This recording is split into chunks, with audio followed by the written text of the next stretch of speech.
McBain Hardware, the Wexford Misaki Career Technical Center, Fiam Technologies, McBain Auto and Truck Center, Huttinga Electric, Burkholder Family Funeral Home, Pluger Mechanical, McLean Transmission, Judy K. Gildy Photography, Boss Design Company, Sunshine and Roses Boutique, Northern Truck Service, Ebel's General Store, McBain Rural Agricultural Schools, and Greater North Power Sports and Rentals. Now let's head to the stadium and join your host for McBain Ramblers football, Gary Vanna. Good Friday night, Rambler Nation. Welcome to Friday Night Football. What a fantastic night for football. It's sunny out. You got the shadows starting to go over the field. Nighttime, a little bit of a crisp in the air. We're up here in Roscommon. Gary Hawkeye Vanna. I'm joined by Brett, social influencer Nevereth. Haley Miller's back at the station trying to make everything sound really great. We're just about a minute away from the national anthem. So real quick, Brent, how are you doing? Good, Gary. How are you doing tonight? I'm doing real well. Hey, I want to let you know McBain comes into this game 2-1 after a defeat last week to Beale City. Roscommon comes in 0-3, but this is not the same Roscommon we're used to. It is not going to be a 2-1 team facing a 0-3 team. If you look at the tail of the tape, Roscommon is putting some points on the board. Even in their loss to Everett, we know Everett's one of the better teams in the conference the last several years. They were still able to hang 18 points on Everett. So, and I think that matches the season high for the Ramblers in terms of points. I think we scored 22 against Lakeview. We had a couple two-point conversions for Roscommon, and they're right there. So I think this is going to be a great game we're going to have here tonight. It's going to be a fantastic game, and we're here for the Pluger Mechanical pre-game show. Pluger Mechanical, licensed and insured for all your new installation, HVAC service, and light plumbing. Call Aaron or her brother Brad at 231-282-3194. We are about ready to have the national anthem, so we're going to throw it back to Haley. So you're listening to the home of McBain Sports on the all-new 107.9 CDY. From sales to service to parts, your complete automotive experience begins and ends at McBain Auto and Truck Center. Specializing in sales of rust-free Southern trucks that have never seen road salt. Watch the Facebook page for updates on new arrivals. They offer professional repair on all makes and models, all the parts you'll need if you're a do-it-yourselfer, and a great selection of used trucks. One stop is all you'll need. McBain Auto and Truck Center on Morey Road, just north of McBain. Proud to support all of our McBain student athletes. Experience the clear Michigan waters like never before and take one of Greater North Power Sports and Rentals jet skis or pontoon boats out for a ride. Or if riding through the trees is more your style, rent some ATVs, electric-powered bikes, or side-by-sides for miles and miles of smiles. So call and reserve your rides today at 231-878-1678 in Cadillac. Their service department is available too if you need any repairs before summer ends. Start planning and booking your next exciting excursion today with Greater North Power Sports and Rentals. Fiam is family. And you know what else is family? Football. The bond between coaches and players grows stronger through the season as the practices start weeks before the games count during the heat of summer. And the regular season usually ends during chilly, frosty nights and seeing your breath in the air. Fiam wants to take a moment to salute all the McBain Ramblers players on their efforts as a team this year. Like football, Fiam is family. Fiam Technologies on Leeson Avenue in Cadillac. Rambler proud. And welcome back to Roscommon for Friday Night Football. Roscommon Bucks versus the McBain Ramblers. You're listening to the Pluger Mechanical pre-game show as we're getting ready for the Northern Truck Service starting lineup. Brent? Here we go. We're going to list off all the McBain Ramblers for you tonight because we've elected not to individualize anybody in terms of starting offense or defense. So from the top to the bottom numerically, we got Darius Pena-Perez, Eli Wilt, Jagger Corliss, Thomas Maloney coming up from the JV team. We've got Logan Wagner, Carson Muffrey, Blaine Houston, Brett Ealing, Aiden Cucci, Kason Whitbeck, Jerry Behrens, Landon Keller, Caleb Miller, Austin Ferdine. Farron, thank you. And I'm the one that told you how to say that last week, right? There we go. Austin Farron, sorry about that. We haven't had Ferdine out on the field for a couple of years. We could use him, though. Still at his age. All right, so again, Austin Farron, welcome for Austin. Luke Hoidinga, Benjamin Rodenbaugh, Caleb Vanna, somebody you might know something about, Gary. Bryce Acom, Jonathan Sikkema, Henry Bosk, Caleb Gildy, Brent Betham, Kelvin Thorpe, Wyatt Zeiderveen, Benjamin Tripp, Logan Overman, and Damian Bonico. All right, so that is the McBain starting lineup. As we take a look at the Roscommon Bucks, Roscommon doesn't have a JV team, so they've taken the opportunity to bring all the JV players that wanted to play up here to varsity. So looking at their roster, they have 30 individuals on the roster. 17 of those individuals are sophomore and freshmen, so they are a very young team. But as we talked about in the opener, they're showing some spurts on offense here. They've been in each one of their two of the three games. Nobody's been in a game against Beale yet this year, and I'm not sure if anybody will, but these Bucks were for sure in their first couple games. So I'm looking forward to a good, close game tonight, Gary. Yeah, this should be a great game. This is there was a rough one last week. You know, there's a lot of hubbub and stuff like that. But I'll tell you what I did read between the lines, there's a very hungry team out here that's looking to be victorious tonight. And they need to show that they are the team they want to be. So that's what they're looking for tonight. Yeah, I don't think they're the Roscommon team that we've seen the last 3 years. I mean, Roscommon joined the Highland in 2019, and during that time, they're 0-3 against McBain. But I think this is very much a different team tonight. They definitely showed some fight in the last few games, so this is going to be interesting. All right, so we got the coin flip right now. So we are listening to the the Pluger Mechanical pregame show, broadcasting from the Burkholder Family Funeral Home penthouse. We're not in the press box, we're on the press box. This is a great vantage point. I don't know that I've ever been to a high school football game and been this highly perched to watch a game. Right at dead center on the 50-yard line, way above the bleachers, way above the press box. So if you're scared of heights, this isn't where you want to be, but this is a great vantage point to watch this game tonight. All right, so we are getting ready for a big showdown right now. Highland Conference action. McBain is 1-1. Roscommon comes 2-0, or 0-2, and they are looking to get their first win. McBain is 3-0 all time against Roscommon since these two teams have met. In fact, for the first 2 years, Roscommon only put 3 points on against McBain, but last year they put on 25 points and closed the gap to just about a 10-point game. So it looks like Roscommon's going to get ready to kick off. Did you grab the extra sheet, or did we leave it over on the other side? Roscommon? The roster. Yeah, I got it right here for you, Gary. All right, how about... There you go. All right, so we are getting ready to go as number 2. Keaton Pratt, sophomore, is getting ready to kick. Back deep for your McBain Ramblers. Traditionally is going to be Cowboy Blaine Houston, number 8, and Caleb Miller, number 23. So as we're getting ready for the kickoff one last time, we are at the Pluger Mechanical pregame show, and we are going to be going on in just a minute. So thank you, Pluger Mechanical, for being the pregame show. Pluger Mechanical, licensed and insured for all your new transmission-related and quality used cars. Head over to McLean Transmission on LaChance Road between Cadillac and Lake City. Call 231-779-1394. As Pratt is going to take a 10-yard approach, has the ball set up the far left side. Roscommon in your blue jerseys, blue pants, gold trim. He's going to set up in the far left hash mark. They're going left to right on your radio dial. Puts boot to ball. He's going to kick a nice deep one.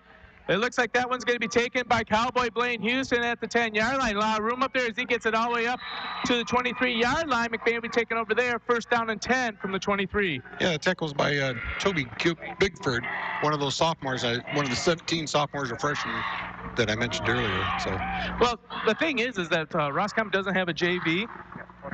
Therefore, everybody has to be on varsity. Right.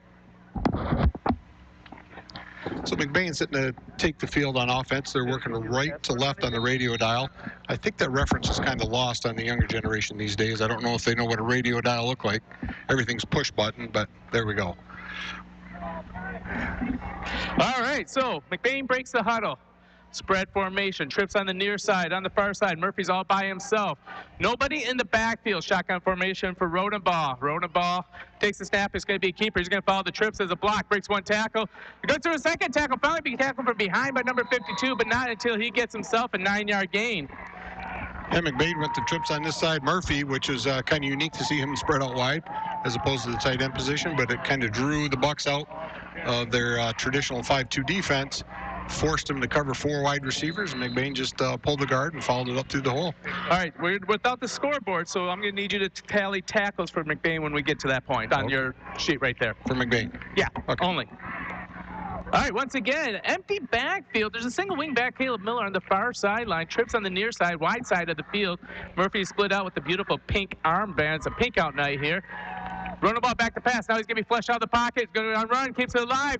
Pass that just outside the reach of Caleb Miller. That is going to be incomplete. 2nd and 10 for the Ramblers at the 37-yard line. Bucks had excellent pursuit from the inside out, chasing down Rodenbaugh. Really couldn't get set up to get a good pass in. It's the hardest thing to do in professional sports is to be a quarterback, and it's the same at the high school level, especially when you're on the run and trying to throw like that, cross your body. All right, we are back in business here, so you're not going to have to do your tally marks. So back to the traditional spread formation. Twins on the near sideline. Aikman in the backfield. Shotgun formation. Rodenbaugh gets it. Inside handoff to Aikman. Aikman has a lot of room to go as he's going to break a 10, 12. He's up to a 21-yard gain as he gets it all the way up to the 43-yard line. The Bucks and the Ramblers are in action. We're going to give Aikman 15 yards for the yak. The yak. The yak. How about that? There's a reference, Gary. Yards after contact. He was first contacted way back at the 45-yard line and got himself all the way down to the 42 on the opposite end of the field. Again, that was right up the center. The Bucks were in a 5-3 defense. And McBain didn't do anything fancy. They just straight ahead blocking at the point of attack. Blew the hole wide open for Aikman. All right, McBain back in business. Aikman set up on the right-hand side. Another handoff to Aikman as he found the pulling guards of Bentham. And Gilding, we know when you get that, you get 5 yards automatic before anyone sees you, and he got 6 on the play. Very reminiscent of what we saw up in Manton. Same play, wasn't it? Yes, it was. One side to the next. They flipped the guard, flipped the tackle, pull them both to the near side. Just overwhelm the numbers on this side. And the Bucks, as opposed to the Beale City Aggies, didn't have the speed to come through, pull in behind the guards and run it down from behind. That play against Beale City was getting tackled for a loss just because of the exceptional speed of the Beale City Aggies. But we'll have to keep an eye on that tonight. 2nd down and 3, 10-16 left in the first quarter. Another handoff to Aikman. Steady diet Aikman. Aikman's going to get the first down. And just a little bit more as he gets a 4-yard gain, a 5-yard gain, and that's enough for a first down. And that, what kind of first down is that? That's a Pheon first down. Pheon first down, yeah. 1st and 10 from the 30-yard line of the Bucks. It's the 3rd time we've seen that play tonight. It was just a simple draw. This time it went up the left side off the guard. I think is that Brent Bentham on this side? Brent Bentham? Yep. They love to run behind Caleb Gilding and Brent Bentham. In fact, they were doing such a great job pulling against Manton that they were actually the Hawkeye players of the game because you got to give Lyman love, too. Well deserved. All right, shotgun formation. 10 seconds on the play clock. 1st and 10 for the Ramblers. It's going to be reversed to Caleb Miller. Caleb Miller has a wide girth right there, and it's going to try and break a tackle, but he's going to be great open field tackle on that one by Keaton Pratt. And he's only going to get him a game of 4, maybe 5. We'll give him 5 on that one. 2nd and 5 from the 25. And if he didn't make that tackle, Caleb is off to the races. There's one man to beat out there on the wide side. I think that hole is so wide, even I could have ran through it for the first 8 yards. But we did get a flag on the play there, Gary. All right, so there's a flag on the play against the Ramblers.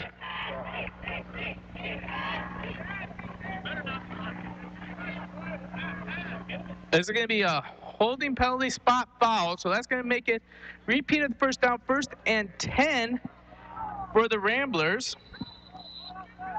And because it was a spot foul, they didn't lose the whole 10 yards. The hold was 5 yards past the line of scrimmage, so that only brought it back to a 1st and 15. So 1st and 15 for this McBain Ramblers offense. You know, they've been struggling at some points in the game or the season, but they have ran the ball so well tonight. Murphy's in tight. Handoff to Aikman. Stick with what worked. Aikman breaks one tackle, and he's finally going to be brought down as he was met at the line of scrimmage by Brian Had, but then he broke it. Had still grabbed onto him and rode him for about 6 yards before he was brought down. 2nd down and 9 for the Ramblers. I think that entire 6 yards, he had somebody either grabbing his jersey, hanging off his back, or hitting him. Unlike the previous plays where he's been 6 or 7 yards before he's got touched. That one, he was met immediately at the line of scrimmage. I think Ross Common's picking up the fact that McBain's trying to attack the middle, and they kind of blitz their linebackers or pinch both the linebackers into the guard center gaps. So this is kind of a special game. We're not going to get too much detail, but Well, I want you to know, anytime McBain's inside the 20-yard line, is the Murphy pink zone. Excellent. We're not saying anything more about it. Trips on the near side, wide side of the field. Murphy's all by himself, and McBain has a flag. It looks like it's going to be a delay of game.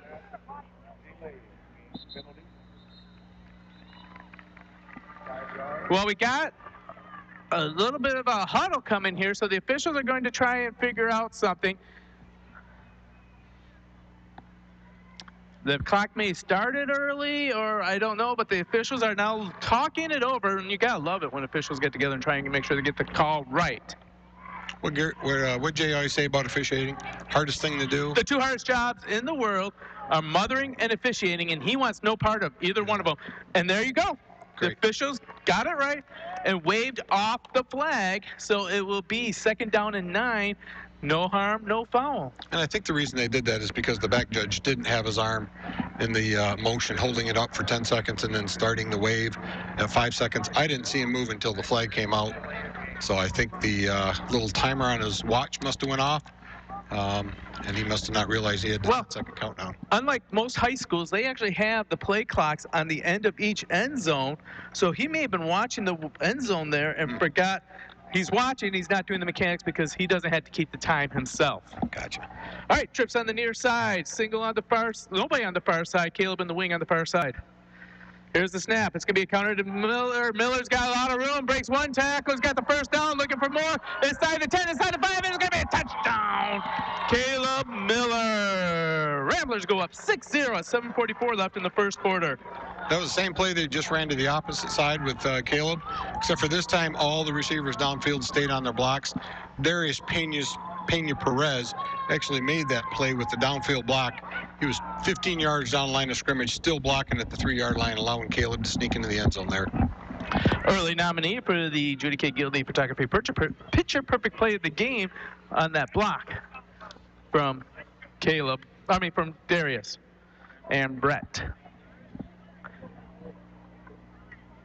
All right. Maloney only has 2 quarters he can play today, so Bryce Akins is your extra point kicker right now.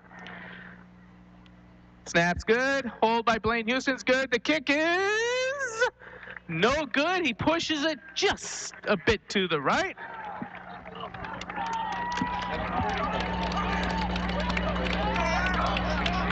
A little bit different type of leg than what you see from Thomas Maloney. So with 7:44 left in the first quarter, McBain draws first blood up 6-0. You listen to Home and McBain Sports on the all-new 107.9 CDY. McBain Rural Agricultural Schools has a legacy of excellence in education and athletics, starting at a young age.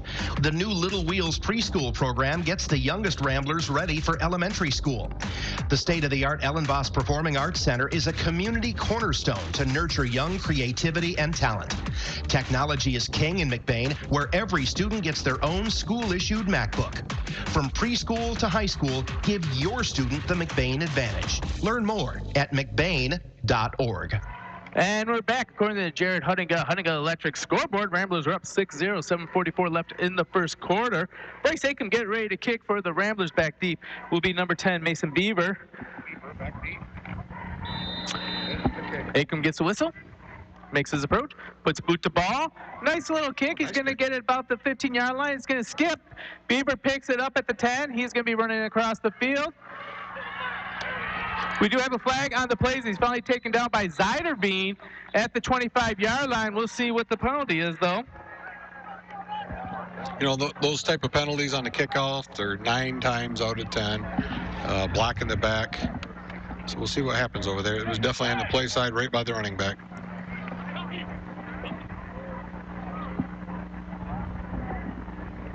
Officials in the middle field sorting it out, waiting for the call.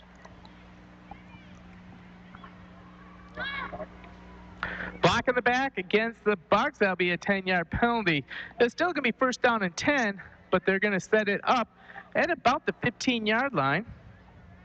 It goes without saying, you don't want to start to your offensive first scrimmage with a 10-yard penalty backed up to your own 10-yard line.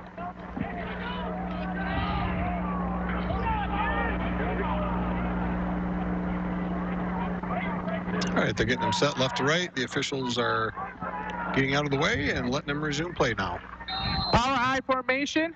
Shotgun. Power I formation. Under center right now is Keaton Pratt. Pratt gives it to the back. He's going to give that to Mason Bieber. Bieber is going to find nowhere to run after a gain of 1, wrapped up by Acom and Sycamore. Excellent penetration on the right side of the McBain defense. The Bucks just got no push on that ball. They were able to hold them to no gain on that. So it brings up a 2nd down and 10. McBain looks like they're coming out in some sort of, maybe a 4-3. Yeah, they switched back to the 4-3. Last week they tried to do a 5-2 to contain the speed of Beale City. They feel a little bit more confident with this power I formation that they can handle by packing in the middle. This one's once again going to tail back. Beaver's going to break a tackle of Houston. Head to the sideline. Finally brought down on that one by Benny Rodenbaum, but not until he gets another 8-yard gain. That'll make it 3rd and 1 for the Bucks. McBain had 9 guys within 5 yards of the line of scrimmage. And actually closer than that, probably 3 yards of the line of scrimmage. So if they're able to break out and get outside of that, and the tight end can get a seal, that play is going to be there all night. My understanding is Roscommon only threw the ball 4 times against Everett last week. I was watching them warm up, Gary, here in the pregame while we were setting up. And they ran out of this particular set every time. The only time they threw the ball was out of a shotgun. Caleb Mann gives it back to Mason Bieber. Bieber's met in the backfield by Bryce Acom. Acom's going to hold him with no gain. That's going to make it 4th down and 2. Coach is going to have a tough decision here. Yep, first tough decision of the game. 4th and 2, backed up on your own 18-yard line. You hate to punt the ball back to McBain that quickly after the momentum they just had offensively. But late substitution in here right now. Looks like punt formation. Back to punt will be Landon Mann, the quarterback. Blaine Houston drops deep for the Ramblers. Blaine Houston is on the 45-yard line of McBain. Snap's good. Punt is up. Nice high punt, bend over end. He is calling poison. Everyone's running away from it. Takes a Roscommon bounce as it goes all the way to the Rambler 42-yard line. 1st and 10 for the Ramblers from their own 42. That's a beautiful punt. That was about eye level with us up here. So he got a nice amount of hang time. Allowed his defense to get down there just as the ball was landing on the ground. So nice punt by that young man. Brings out the McBain offense. Again, right to left on your radio dial. McBain starting at the 40-yard line. Just want to remind everyone, we're in the Burke Corler Family Funeral Home penthouse booth as we are actually on top of the coach's booth. Beautiful place, a beautiful night for this. You can't ask for a better place to be for the ball game. Roscommon has a beautiful stadium here. The grass is green, lights out here.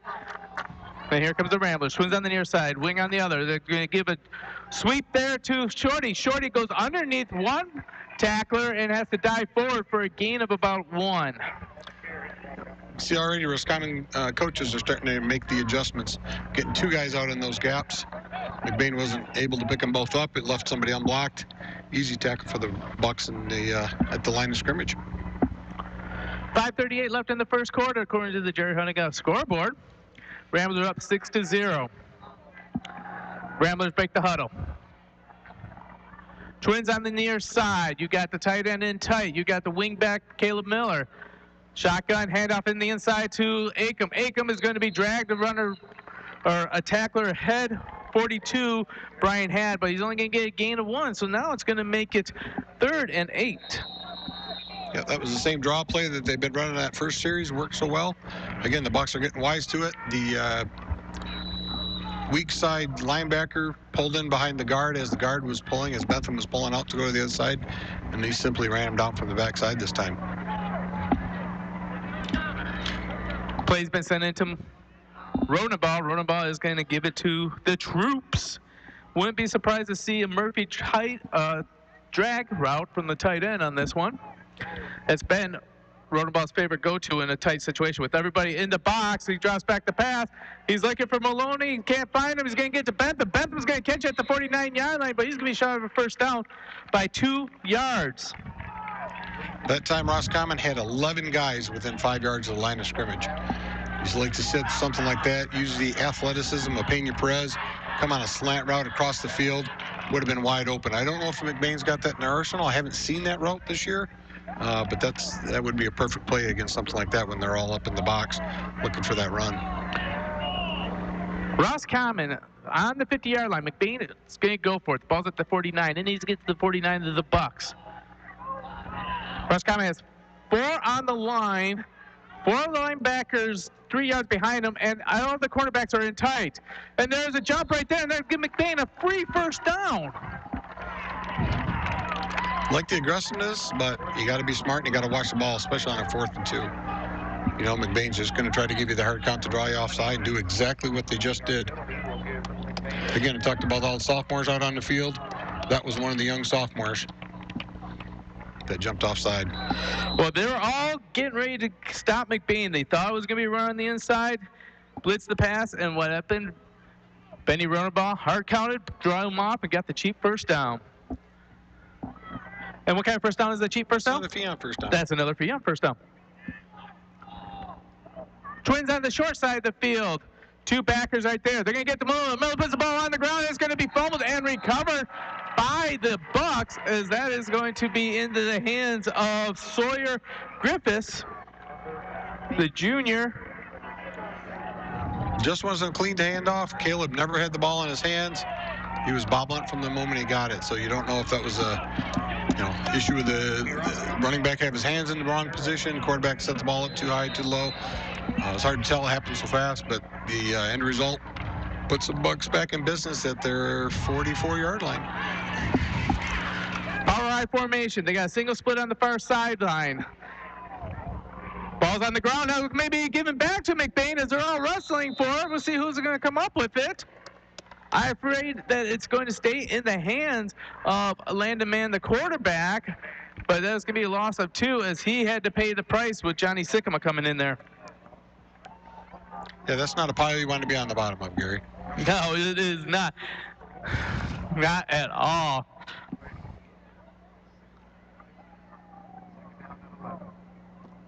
Those scrums, when they're all fighting for the ball, are never fun places to be.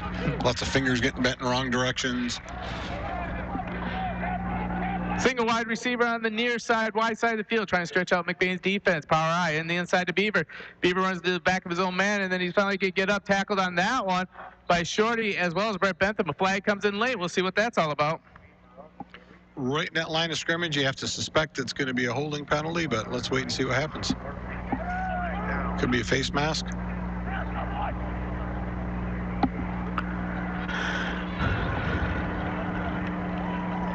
The official's going away from us. We got his back, so we don't get to see what his calls are, but they're calling a face mask. 5-yard variety. All right, 5-yard penalty against the McBain Ramblers. That will make it 2nd and 4.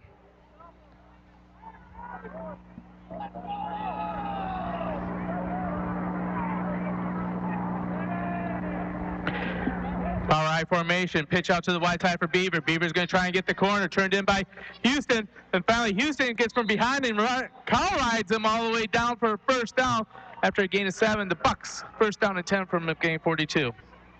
Yeah, I think Houston not only rides bareback, but it looks like in that particular play, he might have done a little steer wrestling in his day.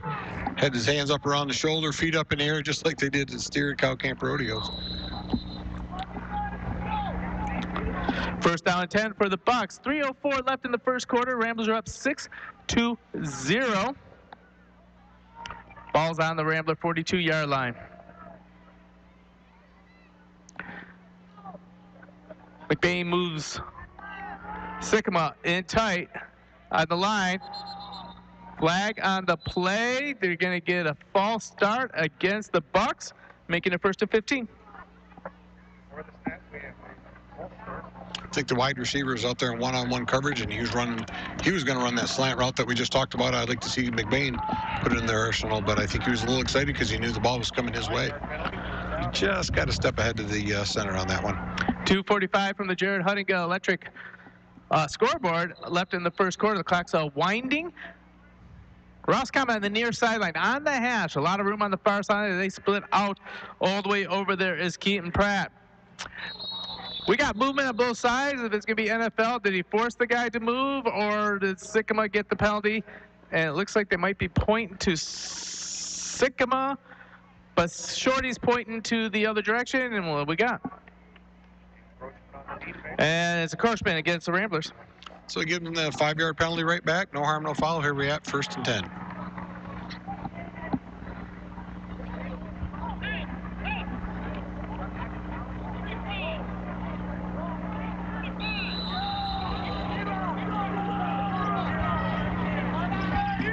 All right. On the near side of the field, 1st and 10 for the Bucks.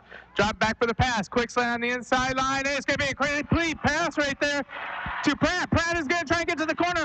Perez with the touchdown saving tackle, but Pratt gets it all the way to the 4-yard line against McBain. That puts him in the Murphy pink zone. Hey, if that were on the McBain side, that'd be a candidate for play of the game. He had Darius Pena Perez draped all over him. Darius had his back to the quarterback. That ball came in over his left shoulder, hit the perfect spot on the running back, right in his hands between the numbers. Excellent catch and run afterwards. 44-yard gain for the Bucks, and they're knocking on the goal line door. Back in the power I formation. Beaver deep. Under center is Man. Man's going to pitch out to Beaver. Beaver gets a little bit of a hole. It's going to be strung out. Hanging out for dear life is Caleb Miller. Ball hits the ground, and what is the official going to say? It was down before the fumble. 2nd and goal from the 1-yard line. Yeah, I think that was one of the plays where the running back was just stretching out, trying to get the ball over the end zone. And when he came down, the ball hit the turf, popped out of his hand. Of course, McBain wanted the call of a recovery, but it's a good call by the officials. Power I formation. Quarterback C trying to do the Philadelphia Eagles where everybody pushes them in. Mano a mano, and they're going to say touchdown Bucks. Yeah, the ball came loose again, but I think, again, they're ruling it. He had broken the plane of the end zone before the ball came loose. So with the minute 21 left in the game, it is 6-6 all tied up with the Roscommon Bucks. Time for the extra point. Looks like they're going to go for the one with the left-footed kicker. Keaton Pratt getting ready to kick. Holding for him will be Mason Beaver. Snaps good, holds good, it's blocked!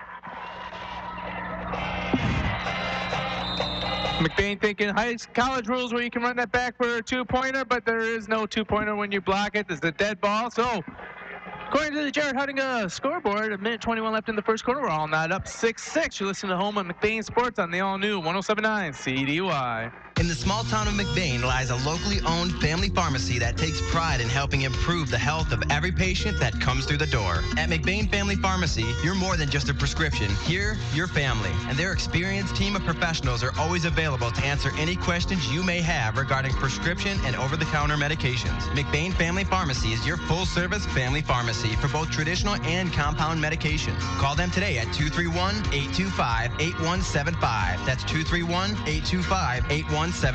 Or stop by their store located at 119 North Roland Street in McBain, or in Lake City at 45 Maury Road. And we're back. Huttinga Electric scoreboard. Minute 21 left in the first quarter. 6-6. Pratt getting ready to kick up. Back deep for the Ramblers. Number 23, Caleb Miller. Pratt puts with the ball. He's going to line drive it to about the 25-yard line. Picked up by Darius Pena. Pena's got one man to beat. He's going to break 2 tackles. Now he's going to be starting to run backwards. He's finally going to be standing up and sat back down on that one by Eric Moore, but not until the Ramblers are at the 40-yard line. Good head-up play by Darius there. Picking the ball up that was kind of squibbed to him. Saved about 15 yards from McBain, so it's good starting field position on the 45-yard line. I think they're going to mark his forward progress there. He was kind of driven back with some pretty hard hits, but they're going to mark the forward progress at 45, so here we go. You know, the one thing we know about this Roscommon team is they do like to hit. Got an official timeout on the field. They're sending a player to the sideline. That's either blood somewhere or an equipment issue. Yeah, I think he's looking at his left hand, so I'm going to go with the blood. They'll put some tape on there and send him back out here quickly. McBain on the near hash mark right now. They got 2 wide receivers on the near side. Jacob Corliss on this one and Aiden Cucci. Shotgun formation. Acom sets up on the left-hand side of Rodenbaugh. Rodenbaugh hands it off to Acom. Acom's got a lot of room up the middle. He's going to be going all the way, but it's not going to go for very far. this one's going to be called back. He gets all the way to the 23-yard line. Penalty marker down at the line of scrimmage.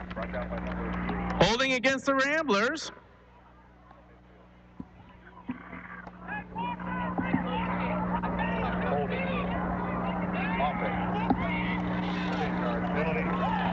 Hey, I'm going to take a page out of Trevor's book and give you something about the field report. As we were walking across the field, I noticed it was cut very short as opposed to what I've seen McBain's cut at. So we'll see if that helps Caleb Miller and Darius Pena-Perez, Mr. Rodenbaugh with a little bit of their speed. Can they utilize that a little bit better on a shorter turf or not? So it'll be interesting to watch that.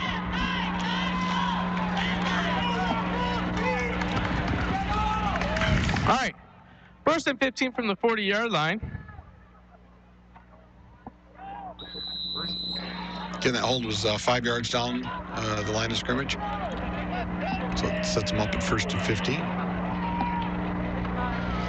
McBain breaks the huddle. Same formation, same play, shorty up the middle. This time the linebacker stay home, and he's only going to get a gain of about 5, making it 2nd and 10.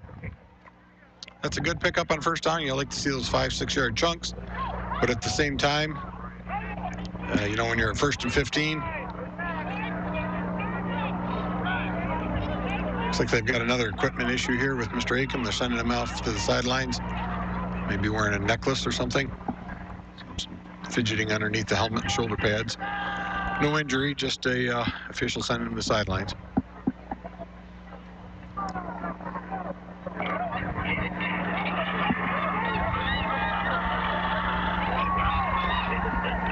McBain breaks the huddle. 2nd and 10 from the 45-yard line. It's going to be a keeper for Rodenbaugh. Rodenbaugh's got a convoy of players in front of him. Jumps over one tackle. He's going to break another one, and he's going to get himself a gain of about 12 yards. That'd be a 1st down and 10 for the Ramblers. Just as the 1st quarter expires, Rodenbaugh picks up a nice 1st down. And so the Huntington Electric scoreboard says the 1st quarter's over. 6-6. McBain is going on. You're listening to Home of McBain Sports, and they all knew 107.9 CDY. Parents, if you want your student to be college or career ready by the end of high school, then CTC is the place to be. I'm Haley from McBain High School, and the Wexford-Missaukee Career Technical Center in Cadillac is preparing me for the jobs of my future. Students from all over the region can choose from 15 career-driven programs with a free associate's degree available in some programs through 13th year training. It's the best place for me to learn hands-on skills. Find out more at WMISD.org at the Career Technical Education link and see why CTC is the place to be. And we are back here in Roscommon. Hey, I want to let you guys know that no matter where you're at, wherever you decide to go, anywhere in the world, you can listen to this game because it's being live streamed. Live stream of McBain Rambler football is brought to you by McLean Transmission. For anything transmission related and for quality used cars, head over to McLean Transmission on LaChanze Road between Cadillac and Lake City. Call 231-779-1394. McLean Transmission. All you have to do is go to the CDY webpage and you'll see a McBain logo. You click on that, give you a live stream. Or you can go to YouTube and subscribe to CDY Sports and you will be able to stream it there.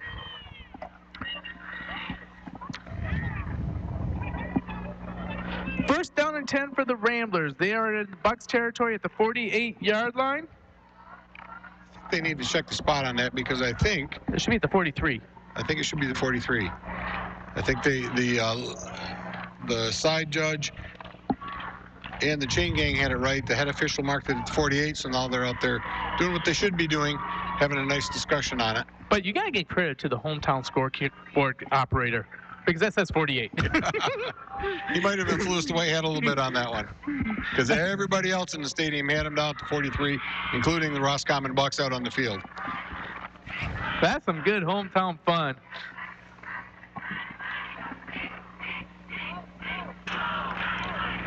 So looks like they are going to stick with the 48-yard line.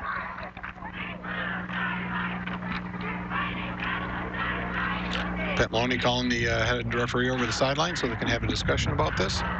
Hey, just want to let you know, officials, if you need to know really where the ball is spotted, you can go ahead and log into the Rambler Review, and you can actually do a rewind, and you can see what the video footage actually says in real time. Or you can ask the coaches. Coaches are never wrong. Never wrong. They see every call. They know every marker. They see every penalty. I'm not sure, Gary. As I was looking at it, I was thinking it was a 38, not the 43, but we'll see. See what happens. See where they mark it. They're going to get together and have another discussion, sending both teams back to their huddles so they can get together, talk it over. Hey, while we get that, let's take a time out to thank all the sponsors that make these games happen. Big shout out to McBain Auto and Truck Center, Boss Design Company, Sunshine and Roses Boutique, Cadillac Auto and Truck Service, McLean Transmission, Fiam, our first down sponsor, Northern Truck Service, Greater North Service, Wexford Misaki CTC, McBain Rural Agricultural School, Kelly's Pizza and Grill, Pluger Mechanical, McBain and Lake City Family Pharmacy, Littletown Jerky, Huntington Electric, Burkholder Family Funeral Home, Judy K. Gildy, and McBain Hardware. And McBain is going to gain 5 yards. All right, so they settled on the 43-yard line. So we're back to where we were a few minutes ago, where the line judges had it marked, the side judge had it marked, both teams had it marked. Now we finally convinced the referee of that, so even the scoreboard operator is going to agree with it. First and 10 for the McBain Ramblers from the 43-yard line of the Bucks, going from left to right on your radio dial. Perez has got single coverage on the near sideline, shotgun formation. Inside handoff to Shorty. Shorty is going to get a nice little gain there. That's going to be about 5 yards and a cloud of dust on that one. That's the same play they've been running all day. It's just a nice off-tackle dive by Shorty. Little draw, little fake by Rodenbaugh. He brought one of the two defenders with him because he carried the fake out all the way to the sideline. Make that just that slight hesitation with the outside linebacker, so he couldn't get in there quite as quickly for the help. And he is setting up that ISO play with Perez for later in the game. We got twins on the far side as Corliss and Cucci are in tight for the double wings. Rodenbaugh's going to get the snap. And Miller, jet sweep. Miller's got the corner, and he's got a whole lot more. One man to beat on this one. He's going to slow up, let the guy come into him, but he's going to get all the way down to the 27-yard line. First and 10 for the McBain Ramblers. And what kind of first down? Another fee on first down, Gary. That's what we like to see. Nice long drive, grinding out the clock, picking up yards 10, 15 at a time. If you can keep the ball out of the air in high school football, that's always a good thing. As Bo Schemberger used to say, there's 3 things that can happen with a forward pass, and 2 of them aren't good.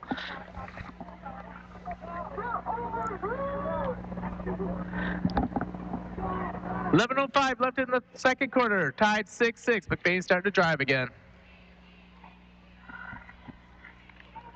Ziderbean's out to the ball, ready to snap it. Out wide this time is Cucci and Corliss. It's going to be a quarterback keeper up the middle. He's going to foul Akam's block. Akam's going to give him a nice little push. He's going to get a gain of about 8. Second down and 2 for the Ramblers. That's just a great push by the entire offensive line. Everybody on the Bucks on the defensive line was backpedaling as they were getting driven off that line of scrimmage for a nice 8-yard pickup. When you get your safeties and cornerbacks in to make the tackle, you know you're getting a good push by the line. Ball's just outside the 20-yard line. Second and 2 for the McBain Ramblers. They settle on the play. Pena on the left. Out on the right is Ealing. Shotgun formation. Wings on the right. It's going to be an inside handoff against the Shorty. Shorty is going to just stay right behind Bentham, and he's going to dive forward. Enough for a first down for a gain of 4 there. And that's another... First down, Gary. First down. That's 3 or 4 of them on this drive. We'd like to see about another 3 more. Put them in the end zone. Well, actually, another 2 first downs will get us there. We're on the 18-yard line. Boy, whoever is that sponsor, Fiam, they're getting their money's worth tonight. Should we say Fiam now hiring? Yeah, if you can, if you like. Are they now hiring? No, not yet right now. Okay. No, we've been very fortunate. Our workforce is somewhat stabilized in January, but we're always looking for 1 or 2 good quality people to bring in.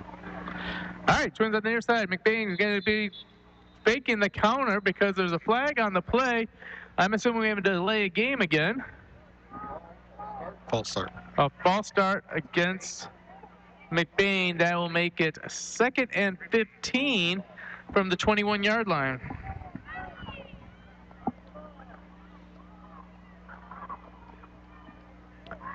Just looking at the Roscommon defense, they're sticking with the...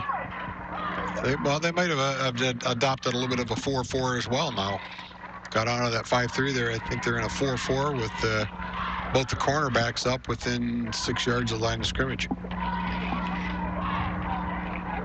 So I think you'll see McBain send some receivers, split them out wide, try to draw the cornerbacks and safeties out a little bit. All right, as they settle, Twins on the far sideline. Rolling out is Rodenbaugh. Rodenbaugh does that little safety pass to Murphy. He's going to be behind him, falling complete. That is going to make it 2nd down and 15 for the Ramblers. Yeah, that's the play that Murphy and Rodenbaugh have seen a lot of success on this year. I think the ball was thrown just probably a second or two late because Murphy was initially open, but he had to stop his pattern because he was getting close to the sideline. When you do that, it lets the defender catch up too quick. Ball's thrown behind him. But it's good to know that play will be there later this game. It will be. And Pena comes to the sideline, so you expect McBain's going to run because really the blocking package of Corliss and Cucci, when they come at wide receivers, what McBain likes to do out of this personnel.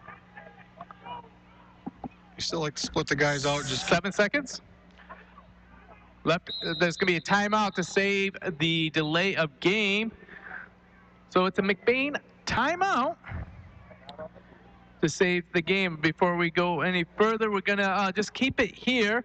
Once again, we want to let you know that you continue to stream this place. You can stream this game anywhere in the world. We have military people over in Iraq, over in Japan, Saudi Arabia, have all been able to listen to this game from their bases, as well as college students just away and want a little touch of home because they might be getting a little homesick after being a freshman off of college for about 4 or 5 weeks. You know, there's people at Northern Michigan, way up in the tundra there, or Michigan Tech, and they need a little McBain love, so they get to listen to the game online. How they do it, they go to the website for 1079 CDY, they click on the McBain logo, they can stream it there, or they subscribe to CDY Sports on YouTube. Who brought this to you? That would be McLean Transmission. For anything transmission related, and for quality used cars, head over to McLean Transmission on LaChance Road between Cadillac and Lake City. Call 231-779-1394. I think we got everything settled.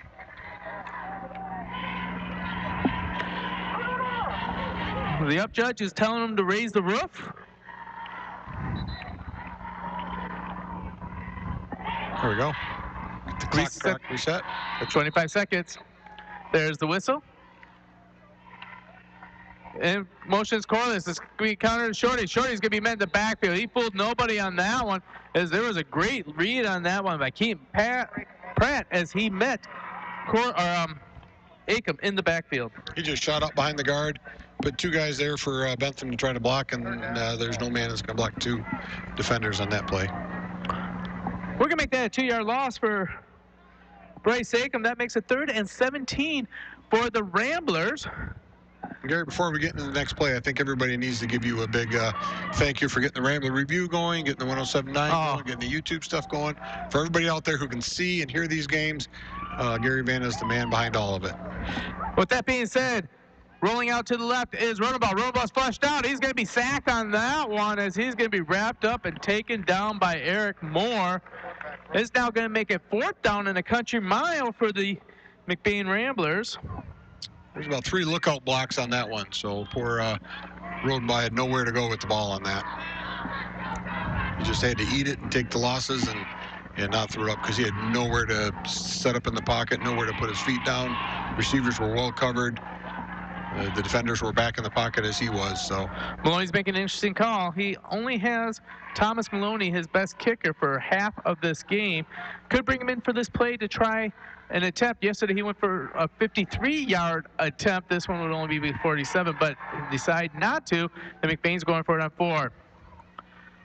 Swing pass over to Acom, falls incomplete. Turnover and downs. Bucks withhold the McBain attack. It's a little wheel route coming out to Acom. They just weren't in sync on where the ball was going to be. Acom was kind of coming out wide. I think Rodenbaugh was kind of motioning him to cut up the field. But I don't know that I've seen him run that play yet this year, so I'm not sure how much they practice that. Obviously they do, but I haven't seen it in game time competition, so it's hard to pull it out of the toolbox when you haven't seen it a lot in the game time. Jerry Huddigan electric board. 7:30 left in the second quarter. All knotted up at 6-6. Bucks have the ball. New formation for the Bucks. So they have a single back right now with the wing. It's going to be a sweep play on that one to number 0. He is going to break the first tackle as Jensen is going to make a big gain. He's going to get all the way up to the 43-yard line before Murphy wraps him up and brings him down. But that is going to be about an 18-yard gain, the longest run from the Bucks all game. Yeah, McBain's set up in the 4-4. They've got one receiver set to this side of the field, so that puts them in one-on-one situations. If those quick pitches, the slant routes, there's only one defender out there to try to stop that. So what McBain's going to have to do is counter and start to spread out their outside linebackers a little bit, but that opens the center back up. So it's a cat and mouse game with the coaches. So as we thought, this is going to be a good close game all the way through. Carson Murphy had to come all the way from the opposite side D end to make that tackle 18 yards down the field. Great job in pursuit. Bucks still in that formation. Wingman in motion. Then they bring the house for them. Ball's up in the air. It's going to actually be completed and caught as he is falling down by Sawyer Griffiths. Desperate throw from that one by Pratt, but it's a first down for the Bucks. Tons of pressure in the backfield. Pratt threw that with two McBain defenders draped all over him. Receiver simply stopped running, fell down, and the ball just landed in his hands. Nice catch. Of course, McBain wanted to say hit the ground. Roscommon's calling it a good catch. The officials agreed with Roscommon on this one. And I agree with the officials. I do too. I think he got his hands, he kind of pancaked it. Got his hands underneath the ball. What was interesting is he actually stopped. His feet kept on going. His hands went straight down right where he stopped. And it was an interesting formation as we got a pitch to the wing, and there's going to be a whistle to stop before it goes anywhere.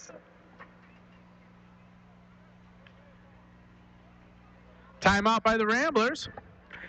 According to the Jared Huntington scoreboard, 6:43 left in the second quarter. 6-6 is the score. Roscommon Bucks are driving. You're listening to Home and McBain Sports on the all-new 107.9 CDY. Parents, if you want your student to be college or career ready by the end of high school, then CTC is the place to be. I'm Haley from McBain High School, and the Wexford-Missaukee Career Technical Center in Cadillac is preparing me for the jobs of my future.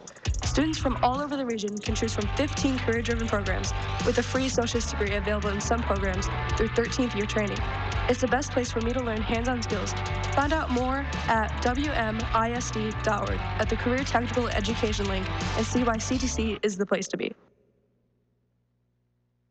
Experience the clear Michigan waters like never before and take one of Greater North Power Sports and Rentals jet skis or pontoon boats out for a ride.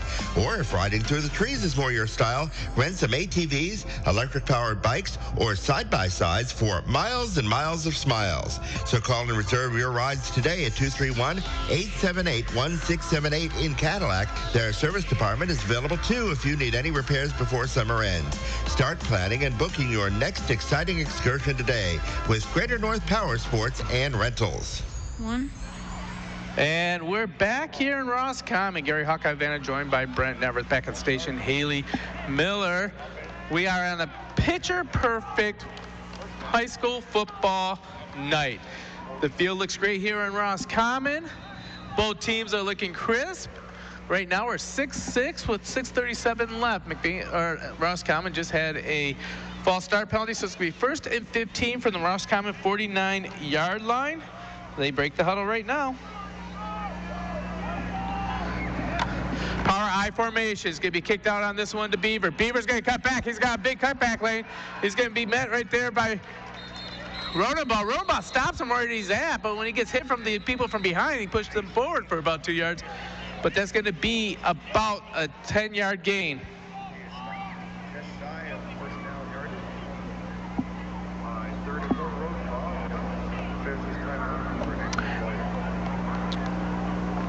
Got official timeout for one of the McBain players. Looks like he might have had a little stinger. Shaking that right arm, kind of twisting his neck a little bit. But he did get up and run off the field, so that's good to see.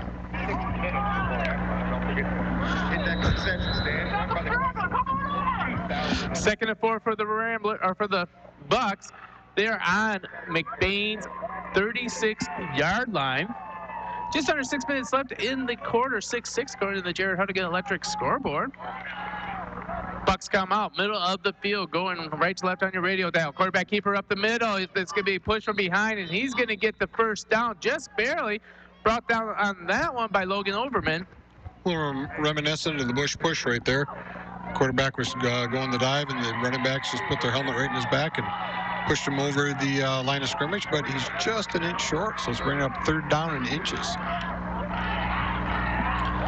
But you certainly think this is 4-down territory regardless of what happens on this play. Yeah, that's right. The maroon zone here in high school. Yeah, on that extra point, I didn't think the kicker would have a leg to kick it from this distance. Very few high school kids do at any level of play. Shotgun formation, spread formation for the Bucks. It's going to be a keeper, and there's going to be a flag on that one. As great pursuit on that one by Brent Ealing. I don't think that was going to go anywhere. I think the Bucks may be saved on this penalty. Little penalty. Because that would have been about close to a 5-yard loss and a loss of down. That false start. Yep, false start on the Roscommon Bucks. Pushes them back now to third and 5.5. 6 yards. This is where I'd like to go good hard count, see if you can get McBain to jump off sides, pick up a cheap 5 yards. But I think if I know that, McBain definitely knows that. So shotgun formation, drop back the passes. Lads get thrown right over the middle. It's going to fall incomplete at the 20-yard line. Pass attempted on that one for Mason Beaver, but there was no one in the area. That's going to be incomplete, making it 4th down and 6 for the Bucks. They had the receiver cutting across the center of the field. I think if he would have held that pass for one more second, he was going to break free of the linebackers. It would have been a long throw back across the field, but he had the entire half of the field open. But he was getting a lot of pressure, so it's easy to sit up here and say what he should have done. Hard to be out there when you got a couple 300-pounders chasing you around. When you're in the Burkona Family Funeral Home penthouse calling the game, you can see everything. Spread formation, trips on the far, single on the near. Rolling out to the far side, looking to set up. He's going to get someone in the corner. Great block by Pena as he winds up like a volleyball player and spikes that straight down the ground. He was 3 yards behind the guy, yet his reach went all the way around him and stopped that to cause a turnover on downs. That was just pure athleticism right there. He saw the ball coming, jumped around it, did a good job not to get the pass interference, but it tucked his left hand in, got the right hand out for the swat. So, again, I love it. We go from the Thunderdome when we're watching basketball over here to the penthouse to that's right. Football games.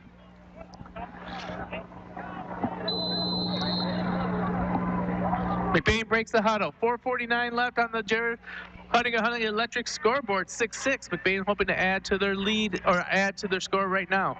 Trips on the near. Empty backfield. It's going to be a quarterback keeper. He's going to follow Bentham.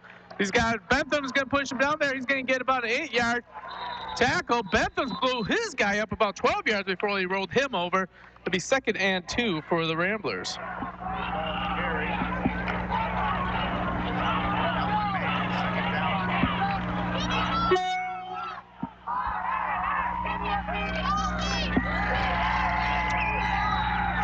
Ball's just about midfield.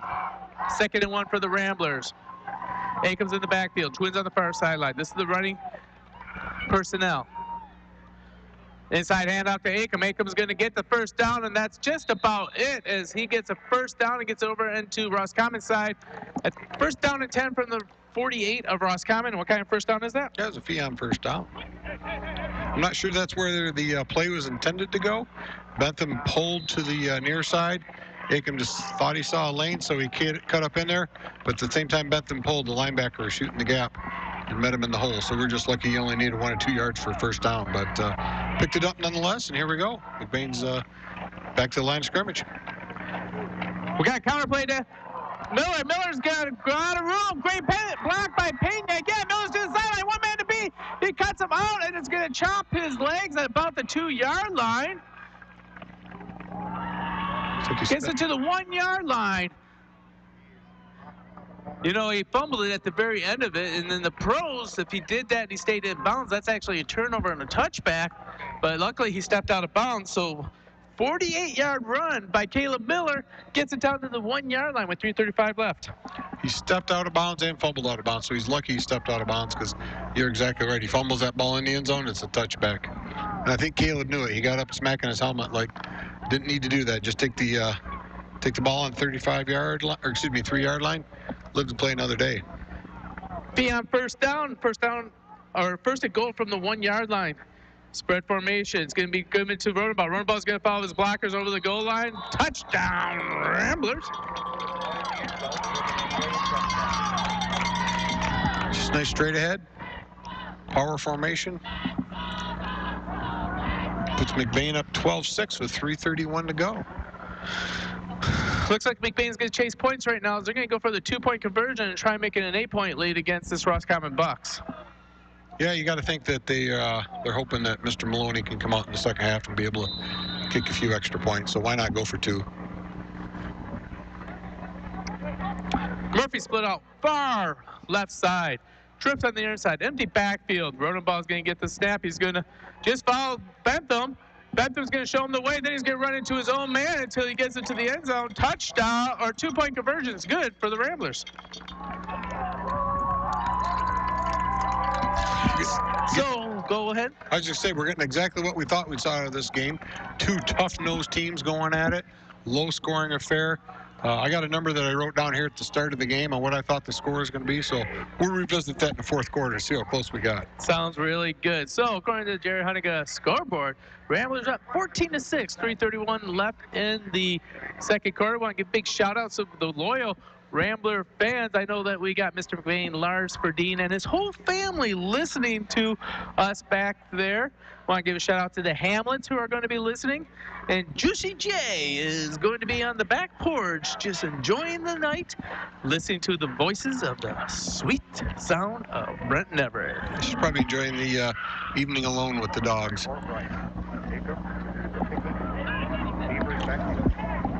Bryce Acom getting ready to kick off for the McBain Ramblers. Back deep for the Bucks is Mason Beaver, number 10.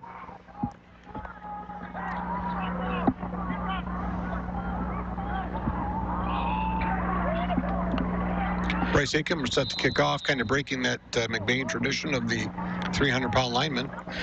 Puts boot the ball, nice end over end pick. It's going to go to the 20-yard line to the up man, trying to make a move right there, but nowhere to go is Sawyer Giffis as he's brought down immediately by Calvin Troop, number 57, as well as number 3 for the McBain Ramblers, Eli Wilt. Eli did a good job down there. First man down, broke down, made the runner stop. Troop came in and helped him with the cleanup. So good job by those 2 gentlemen.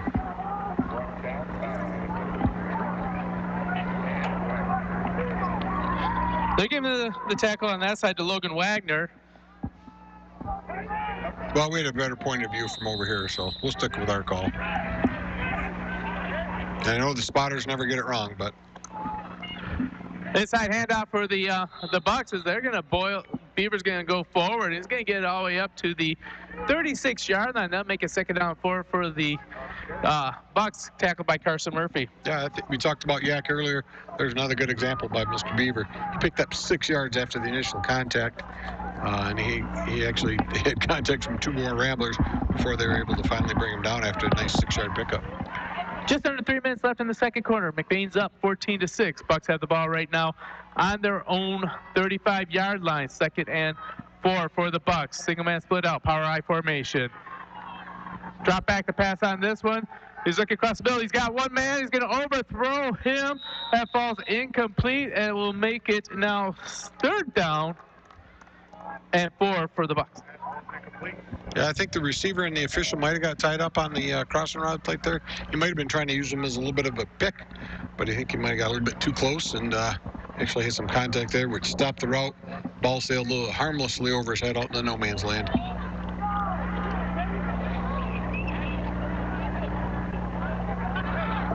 McBain sticking to the kind of a 4-2 defense right now. They've got 5 defensive backs out to counter the trips on the far and the single on the near. Bucks coming spread formation, shotgun. Drop back on that one is Man. Man is going to throw, finds a man that's flat. Great tackle on that one by Shorty as Beaver collects that and will get a 1st down for the Bucks. Okay, he can cover it about 25 yards to get over the sideline. That pass would have been thrown just a touch in front of him. He had a lot of distance to run, but we're fortunate he had to stop, wait for the pass.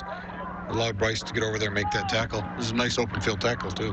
Yeah, that was a great textbook tackle. Wrapped up, brought the man down. 2:22 left in the second quarter. McBain's up 14-6. Bucks are driving. Drop back passes right there. And Man overthrows his man just short of Cowboy. That would fall safely incomplete. That's a long pass from the far hash over to all the way over to this Ashton High School. You know, that's a 40-yard pass. It's a tough pass to make for any high school quarterback. Although I think the JV quarterback from last night might have been capable. Ithaca had a kid with a big arm. He could throw a ball for a sophomore. He sure could.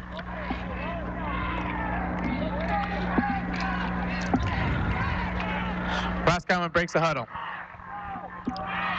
Quarterback under center, single man in the back. Man in motion to the far sideline. Man drops back, sees the man over the middle. He thinks he can beat him, and he's going to be well defended by Rodenball. Can't get ahead of steam. That ball's incomplete now. It's going to be 3rd down and 10 for the Bucks. Got a timeout called by the Bucks. 2 minutes to go here in the first half, so they've got the ball on the 42-yard line. I think they know points are going to be a premium, and you certainly don't want to give the ball back to McBain at this point. So, yeah, you don't want to give them to him at all because McBain, their offense is moving. It's been a grinding offense today, but you don't want to give them a short field. That's right. Not only they scored the 2 touchdowns, but they did have the ball down there on another drive that stalled out. So they have been moving the ball well tonight. It'd be interesting to see what you have the stats for the scrimmage. Yeah, that will be quite interesting. So we're going to bring a halftime show to you. This is going to be the McBain Hardware halftime show. So you want to stay tuned to that. Is a Jared Huttinga Electric scoreboard says 2:10 left in the second quarter. McBain 14, Roscommon 6.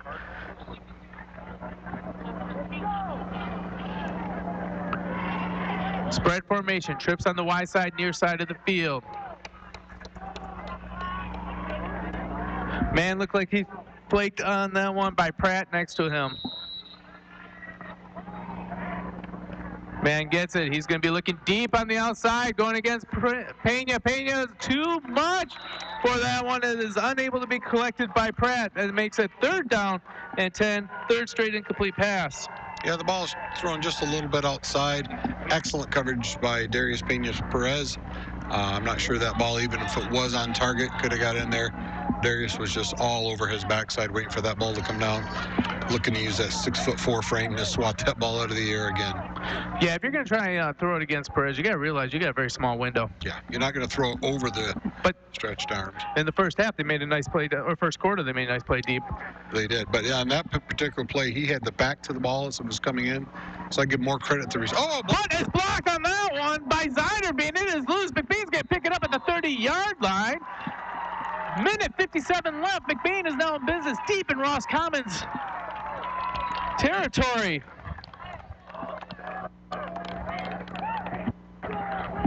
You've seen that penetration all night long in the pass plays. Here they go on the punt block. Was it Zeiderbean that got in there, Gary? Zeiderbean got the block. He took a while on that. I was wondering if he was just waiting for his men to get down the field, but the McBain capitalized on that one on the long time to punt. 1st and 10 for the Ramblers. Just a reminder, you're listening to CDY, McBain, Cadillac, Lake City.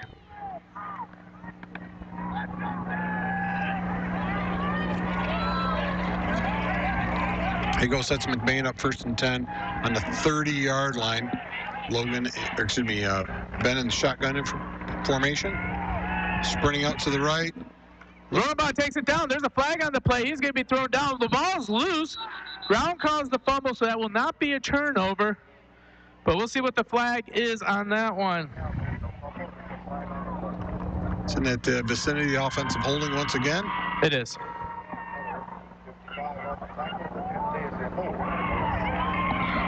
Confirmed by the PA announcer. Hold against McBain, brings him back. I'll have a 1st and 10 from the 35-yard line. Yeah, this may be more than a 10-yard penalty. Because that was a hold in the backfield. That's true, yep. And it's a 10-yard spot foul, but it looks like they're going to do it from the line of scrimmage. Yep. 1st and 20 for the Ramblers from the 40-yard line. That's why they call you Hawkeye. Good eye. I was thinking he was in downfield, but you're right, it was on the pass play, so he had to be at the line of scrimmage. Twins on the near side. Pena's a solo. Rodenbach's got the call. Low snap. It's going to be a counter to Miller. It's going to look ugly. Miller's got room up the space. He's got one man to beat. He's going to the 10. He's down to the 5. He's in the end zone. Touchdown, Ramblers. Minute 40 left. In the first half, McBain now pushes it to 20-6 against the Bucks. That was that same counter that we've been seeing. So it's worked. Miller's had a lot of room to run on that all night. So that's something that Roscommon's going to get in halftime, make some adjustments, see what they can do to stop that play. Well, you can't, I mean, it was a low snap. He had to pick it up off the ground, hand it to Shorty. Shorty bobbled the snap into Miller. Miller finally corralled it. He cut it off earlier than he wanted to, but it was wide open like the Nile for the Israelites across, and he made it all the way to the end zone. Shorty back to kick this one. Snap for second is good. Hold is good. Kick is so high. The officials look at each other, keep everybody in suspense, and they say it's good. There we go.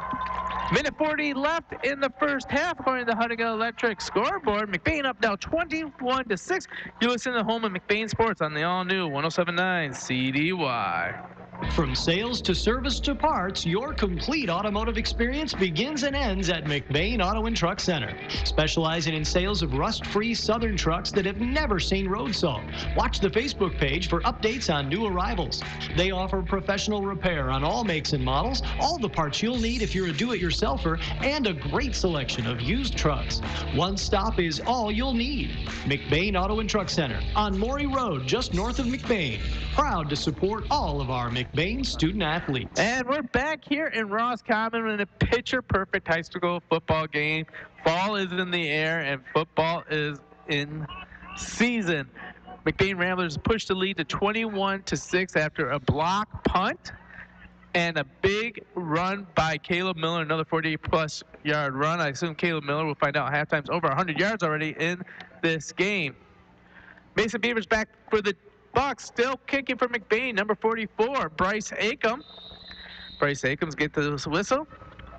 Puts boot the ball. It's going to be a short kick, and it's going to actually only go to about the 38-yard line. So the Bucks are going to take over on their own 38. Sets them up in nice field position with a minute 40 to go.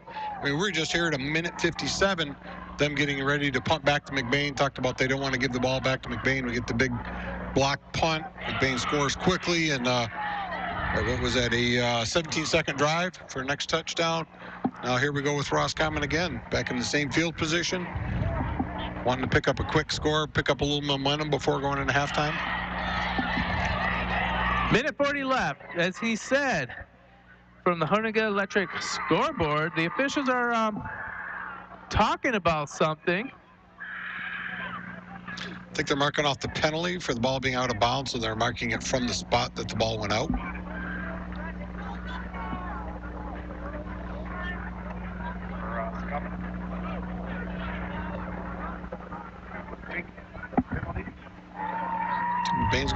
Roscommon's going to take the ball to the 45-yard line.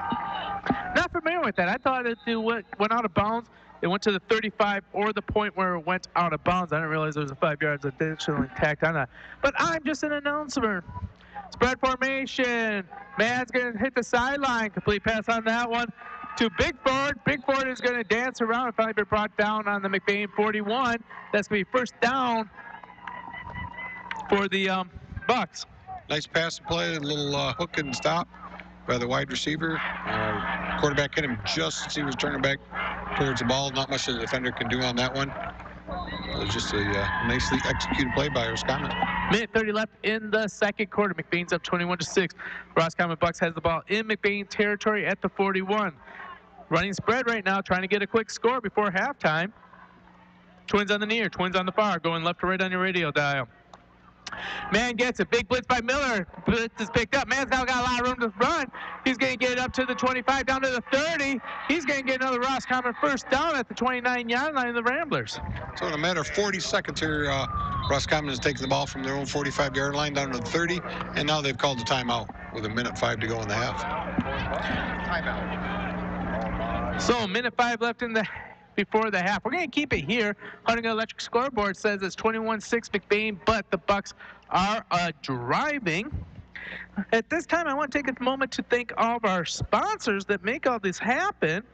We want to give a shout out to McBain Auto and Truck Service, Boss Design Company, Sunshine and Roses Boutique, the Cadillac Auto and Truck Service, McLean Transmission, Dion, Northern Truck Service, Greater North Service, the Wexford Missaukee CTC, McBain Rural Agricultural School, Kelly's Pizza and Grill, Pluger Mechanical, McBain and Lake City Family Pharmacy, Littletown Jerky, Huntington Electric, Burkholder Family Funeral Home, Judy K. Gildy, and McBain Hardware, who gives the halftime report in just a few minutes. We'll see what those stats look like.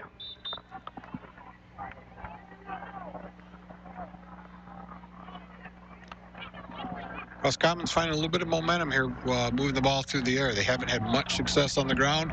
Obviously, the time is dictating that they throw the ball, but they've had some wide receivers open. Just missed on a couple of them, but in this drive, they're starting to hit them on. Spread formation, twins near, twins far. Roscommon on the 30-yard line. Drop it back as man. Man is looking, going to the sideline. He's going to try and throw it over the sideline. That one is going to be caught and into the end zone. And there's a flag on the play right there. I'm not sure what the flag is. Roundabout said he stepped out of bounds, but right now, as it stands, Keaton Pratt has a touchdown. No, I think the officials are agreeing with, well, I don't know. The side judge went over to the 6-yard line and stood there. Now he's picked the ball up and walked it into the huddle with the other officials.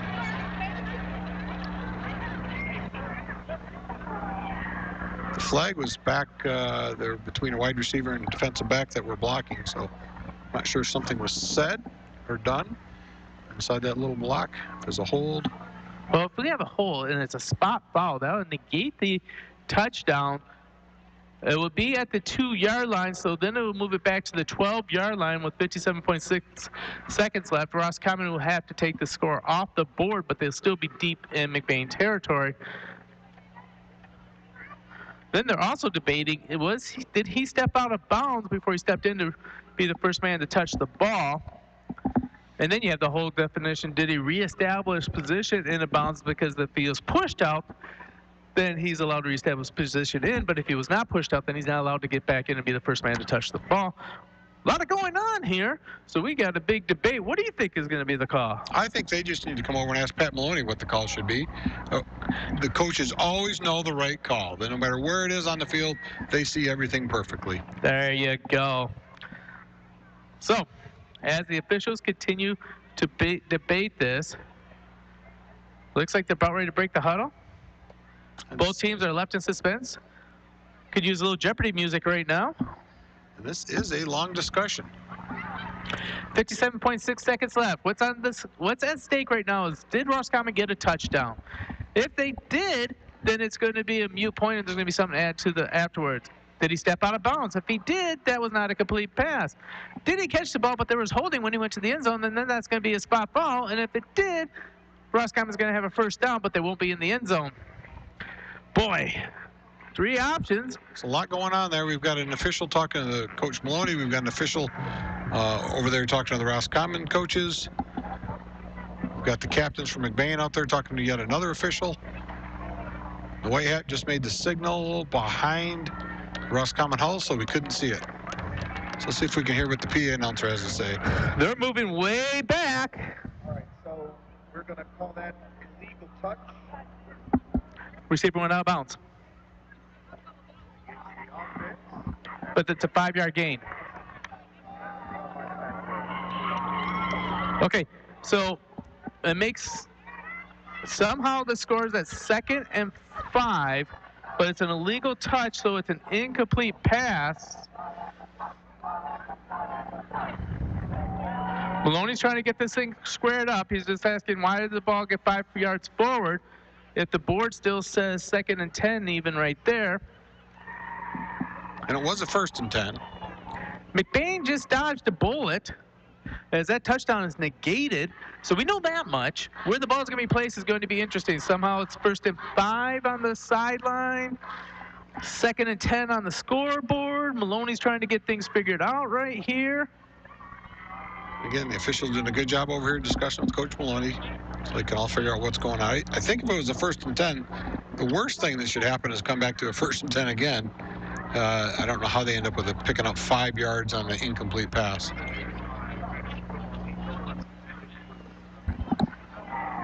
Unless there was another penalty that we weren't aware of. A 5-yard penalty against McBain for some reason. But that seemed that would be offsetting penalties. Well, one of the things that makes it difficult in a situation like this is when you score a touchdown and it's not immediately called out of bounds, and then everyone kind of moves around, and the chain moves and the marker moves, and then you have to try and figure out where everything goes back to. And these officials don't have the courtesy of instant replay. Well, they've got it in the Rambler review. They just aren't allowed to use it. Only time they can use the replay is in the playoffs. Maloney gives up his argument right now. He's going to see what they're going to do. But the officials out there are still talking it over there. Well, if the food is still warm at the concession stand, make sure you eat it at halftime. Another long discussion. It looks like the ball, well, we know it's going to be on the 25-yard line. 1st and 5 for the Roscommon Bucks. Maloney has done everything he can get to convince him that it should be 1st and 10, and he's lost that argument. Well, the officials just picked the ball up, and they're turning it back to the Ramblers. And so now I think Maloney has finally convinced them. Okay, now they're marking off a penalty from the line of scrimmage. So not just a 1st and 5, but now we're back to a 1st and 25. So what looks like has happened now is Maloney somehow has figured out how to make it 1st and 10, but the legal touch flipped it all the way to a 15-yard penalty on top of that. Correct. So now we are at 1st and 25 as Eli Wilczek's in the game at the cornerback position. 1st and 25, the ball is now at the 45-yard line of McBain, so that is essentially a 45-yard penalty, along with taking 6 points off the board. Man's got the ball. He's going to run. He's got a lot of room up front. He is going to get it all the way back up to the original line of scrimmage, maybe a little further to the 28-yard line.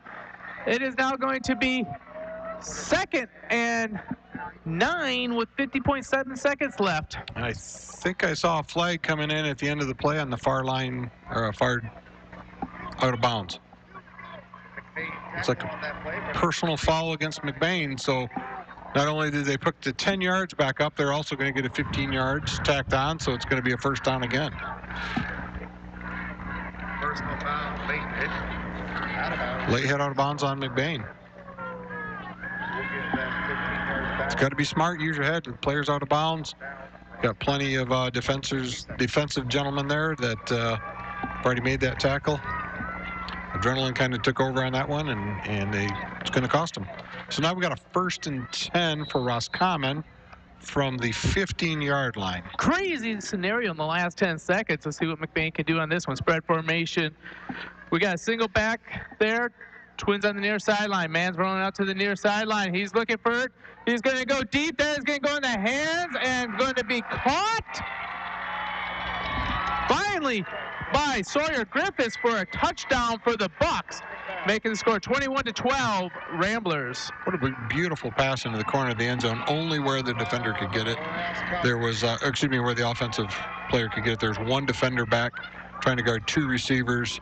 Don't know what happened in the backfield there with the coverage. Didn't see it. I was busy watching the quarterback because I thought he had big number 50 in pursuit, and I thought we might get a sack, but he just got that ball out of there beautifully to the corner of the end zone.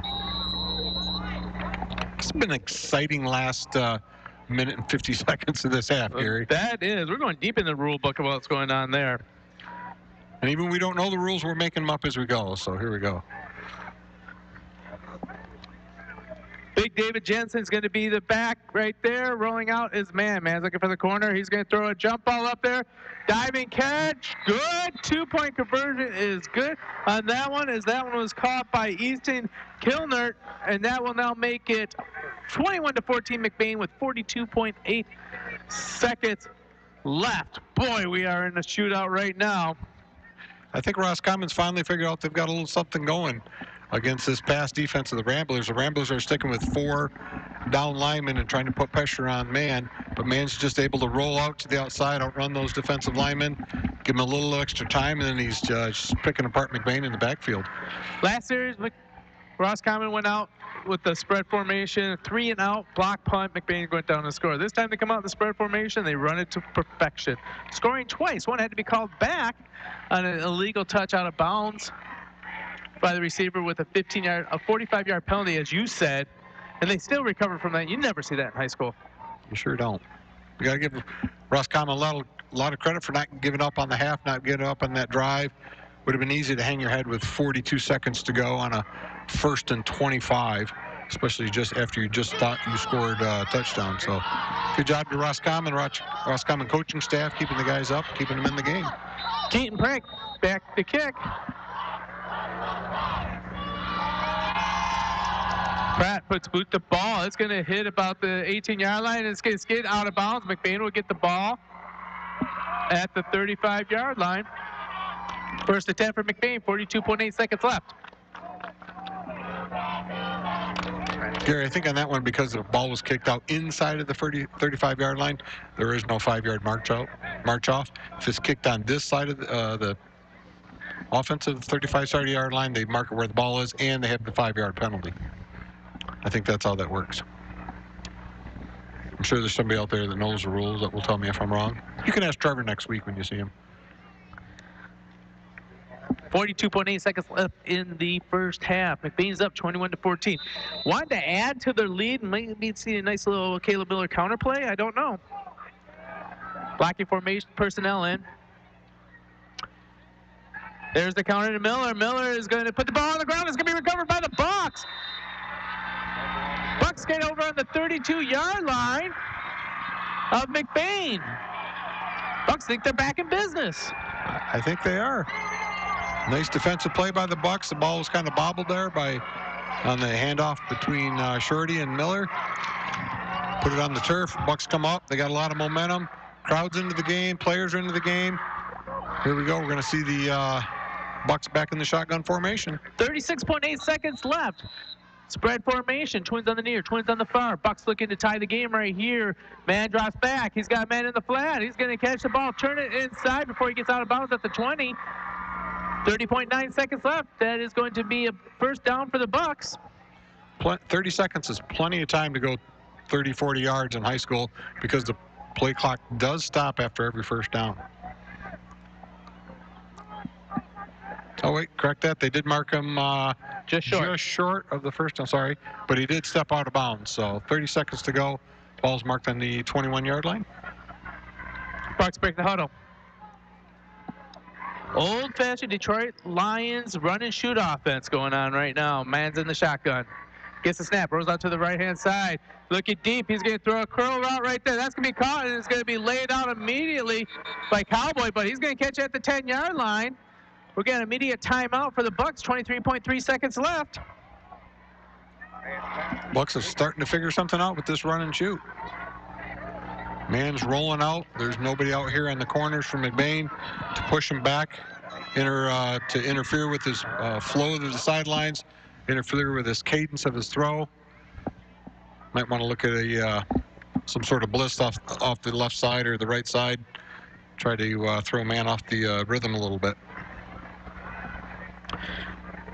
Huntington Electric scoreboard, 23.3 seconds left. McBain's up 21-14. The Bucks are trying to get two quick scores in the last minute of this game, or this half. Sorry, it's only about halftime, but they are hoping to try and knot it up here. They are in field goal range if they choose to go for that. It is first and goal from the 10-yard line. McBain defense got the marching order. They're heading back out onto the field.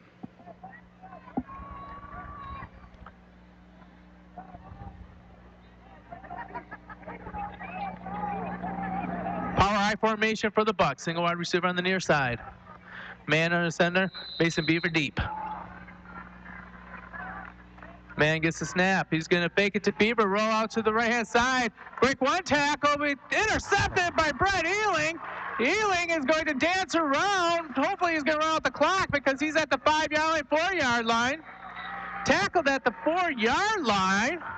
Gave him about 6 yards after that interception, but he stops the drive of the Bucks. Yeah, I think the Bucks, honestly, Gary, I think they just outsmarted themselves. They've had a lot of success in the shotgun formation. Last minute and a half, moving the ball down the field. Tried to get tricky with that, put the quarterback up under center, and he just didn't have the time to throw. Something we just talked about. You got to break his cadence, break his rhythm. He had pressure all over him, Yeah, and rather than take the sack, he just threw the ball up in the air.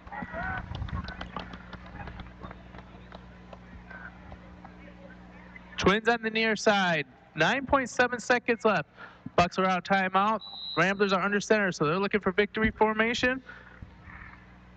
They take the knee. Let the clock run out. So at the end of the first half, McBain dodges a bullet with a deep interception. They're up 21-14 according to the Huntington Electric scoreboard. We'll be right back with the McBain Hardware halftime show. You're listening to the home of McBain Sports on the all-new 107.9 CDY. Experience the clear Michigan waters like never before and take one of Greater North Power Sports and Rentals jet skis or pontoon boats out for a ride. Or if riding through the trees is more your style, rent some ATVs, electric-powered bikes, or side-by-sides for miles and miles of smiles. So call and reserve your rides today at 231-878-1678 in Cadillac. Their service department is available too if you need any repairs before summer ends. Start planning and booking your next exciting excursion today with Greater North Power Sports and Rentals. FIAM is family. And you know what else is family? Football. The bond between coaches and players grows stronger through the season as the practices start weeks before the games count during the heat of summer. And the regular season usually ends during chilly, frosty nights and seeing your breath in the air. FIAM wants to take a moment to salute all the McBain Ramblers players on their efforts as a team this year. Like football, FIAM is family. FIAM Technologies on Leeson Avenue in Cadillac. Rambler proud. McBain Rural Agricultural Schools has a legacy of excellence in education and athletics, starting at a young age. The new Little Wheels preschool program gets the youngest Ramblers ready for elementary school. The state-of-the-art Ellenboss Performing Arts Center is a community cornerstone to nurture young creativity and talent. Technology is king in McBain, where every student gets their own school-issued MacBook.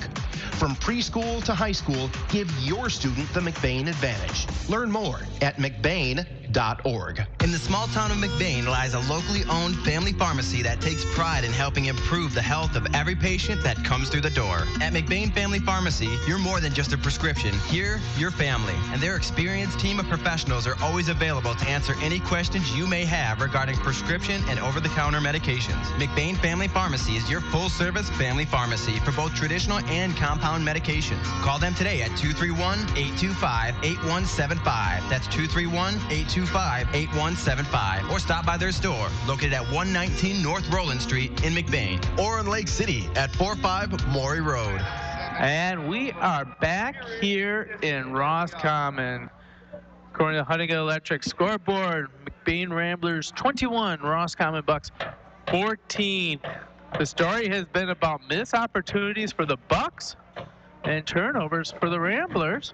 They are up, and they should be happy to be up at this point, as Roscommon almost put 2 scores in the last minute alone. This is Gary Hawkeye Vanna, joined by Brent Neverth. Haley Miller back at the station, trying to make us all work at this thing right here. We're in the McBain Hardware halftime show. McBain Hardware, your home for all your Milwaukee needs, and Pelican coolers. Pelican cooler, just as good quality as a Yeti without a Yeti price. Hey, my brother-in-law likes to say at McBain Hardware, if they don't have it, then you probably just don't need it, as they are wrapping up their mum sale. All right, so first half impressions there, Brent. You know, Gary, we talked about in the pregame, we talked about these two teams are more evenly matched than what the 0-3 history has told us they might be, or what the 0-3 record that the Roscommon Bucks have coming into the game. And we expect to get nothing less than a close game, a shootout, and that's exactly what we've got. We're sitting here at halftime with a 21-14 lead for the McBain Ramblers. But as you said, it was some missed opportunities for Roscommon. They had the ball down, driving here with 40 seconds to go, threw a big interception by Brett Ealing to kill that drive, kill the momentum. But if things go a little bit different there for the Bucks, we're looking at 21-21 ball game. But hey, we're getting what we paid for tonight. Yeah, McBain, their offense has just been humming, except for 2 key fumbles, causing them to cut drives short and keeping this game, which you think on paper is not as close as it is, but got some surprise after the offensive flurry at the end of the first half. The Roscommon Bucks were able to close the gap between the two teams. Run down some stats for you right now. Both teams even at 11 first downs. That's 11 first downs. McBain 214 yards on the ground compared to Roscommon's 86 on the ground. But passing, Roscommon has 112 yards passing to McBain's 7. I believe it. McBain is at this point only 1 for 4 on passing. That complete pass went to Brett Ealing for 11 yards. McBain's offense is being led by Caleb Miller. I told you, Caleb Miller, 5 rushes, 132 yards per carry. He is averaging around 26 yards per carry. Having a big game. Bryce Acom, 10 carries for 50 yards. Rodenbaugh has 4 carries for 28 yards. On the defensive end, Acom's having a huge game. 5 tackles so far on this one. Ben Rodenbaugh with 3. Carson Murphy with 3. Corliss has 8. Corliss has 2. Blaine Houston has 2. Wyatt Zyreben with 1 tackle, 1 huge block punt. That is your player stats during the McBain Hardware halftime show. Oh. Hey, you talked about Caleb Miller having all those yards. I think 120 of those yards, give or take a few, came on 3 big plays. One was a scoring touchdown with 7:44 to go in the first quarter. The second one, he had a 45-yard pickup that drove McBain down to the 3-yard line with 3:35 to go in the first quarter. And then there was one other play that he busted for 40 yards, got the ball down to the 1-yard line, and McBain was able to punch it in. So a lot of those yards by Mr. Miller, all coming off the same play, that reverse counter. I call it a reverse because it's actually the other running back handing it to Miller as it comes across. So it's reverse one way or the other, and he's finding something on that play. 9:15 left in the halftime show right now. The McBain Hardware halftime show. Hey, we're going to bring you up to date on McBain sports. All the sports going on in McBain. Not football is the only thing in season right now, but many different sports. So we're going to give a big shout out to all of our athletes. At this point, we want to bring up last night's JV football team faced Ithaca, lost 41-14. It was quite a battle in the first half, but then Ithaca got the passing game going and was able to pull away with the victory in that one. Last Tuesday was the start of Highland Conference volleyball action. McBain Ramblers, the 3-time conference champions. In fact, that team has not lost a single set in 3 years. Hoping to keep that streak going, and they are on a good pace right now as they beat Everett 3-0. The JV also won 2-0 in that one, so that was a big night for McBain.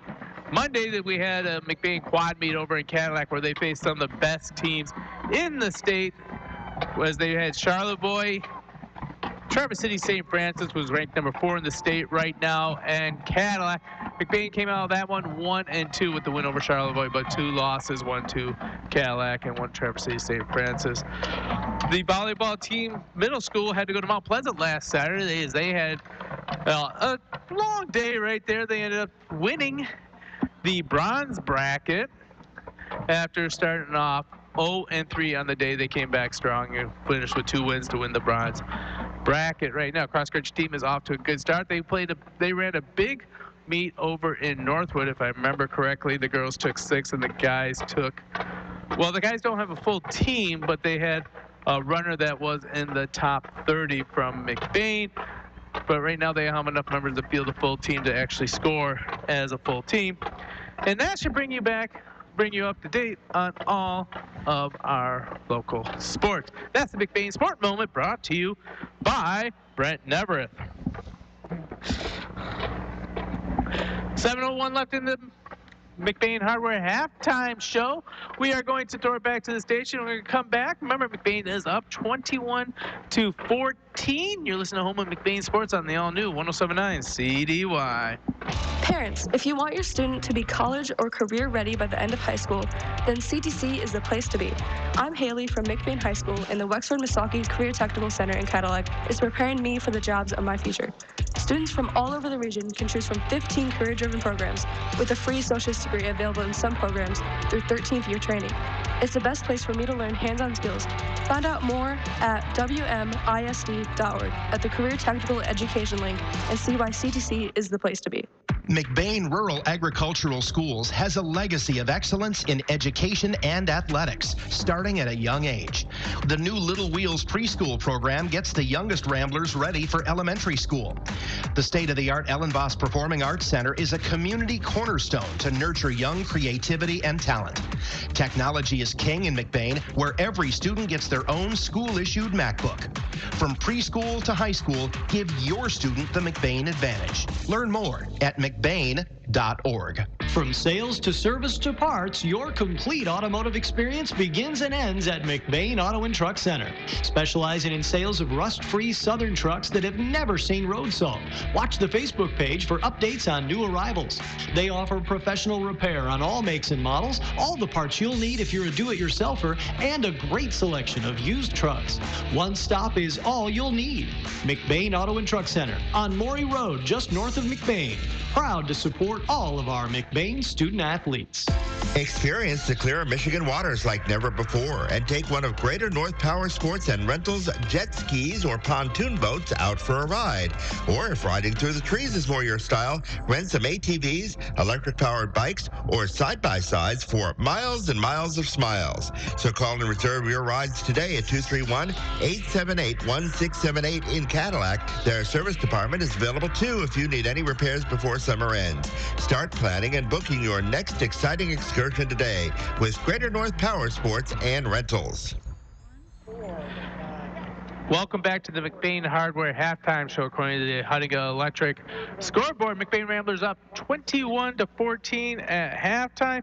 The last minute was quite exciting as the Bucks were able to score a touchdown to cut the lead to 21-14, and then the next play they caused a fumble deep in McBain's territory at the 35-yard line. They drove it all the way down to the McBain 10-yard line before they threw an interception by Brett Ealing, able to seal McBain's lead at halftime. Second half should be a great coming as McBain will be kicking off to the Roscommon Bucks. Thank you very much. All right, so Brett Neverth, we know what October is, right? Yep, Dig Pink Month. Dig Pink. Dig Pink represents what? Breast cancer. Breast cancer, that's right. Every community is touched by this vicious disease. Let's call it a vicious disease, but it really is. And one of the things that we've done nationally, it's been inspired by many different sports, is they actually have October Breast Cancer Awareness Month, so they actually really accessorize themselves in pink, and they do a lot of fundraisers for pink. Now, both our football team, our cross team, and our volleyball team will be celebrating this Dig Pink Month, whereas they will be running some fundraisers. They are going to have some pink t-shirts that you can purchase like they do every year. There's going to be a bake sale before the games for the volleyball. Where do you get the t-shirts, Gary? Do you know? Well, I believe what they're going to try, the Booster Club is looking at putting an online store, and they're going to drop that on the Booster Club's Facebook page as well as the Rambler Review.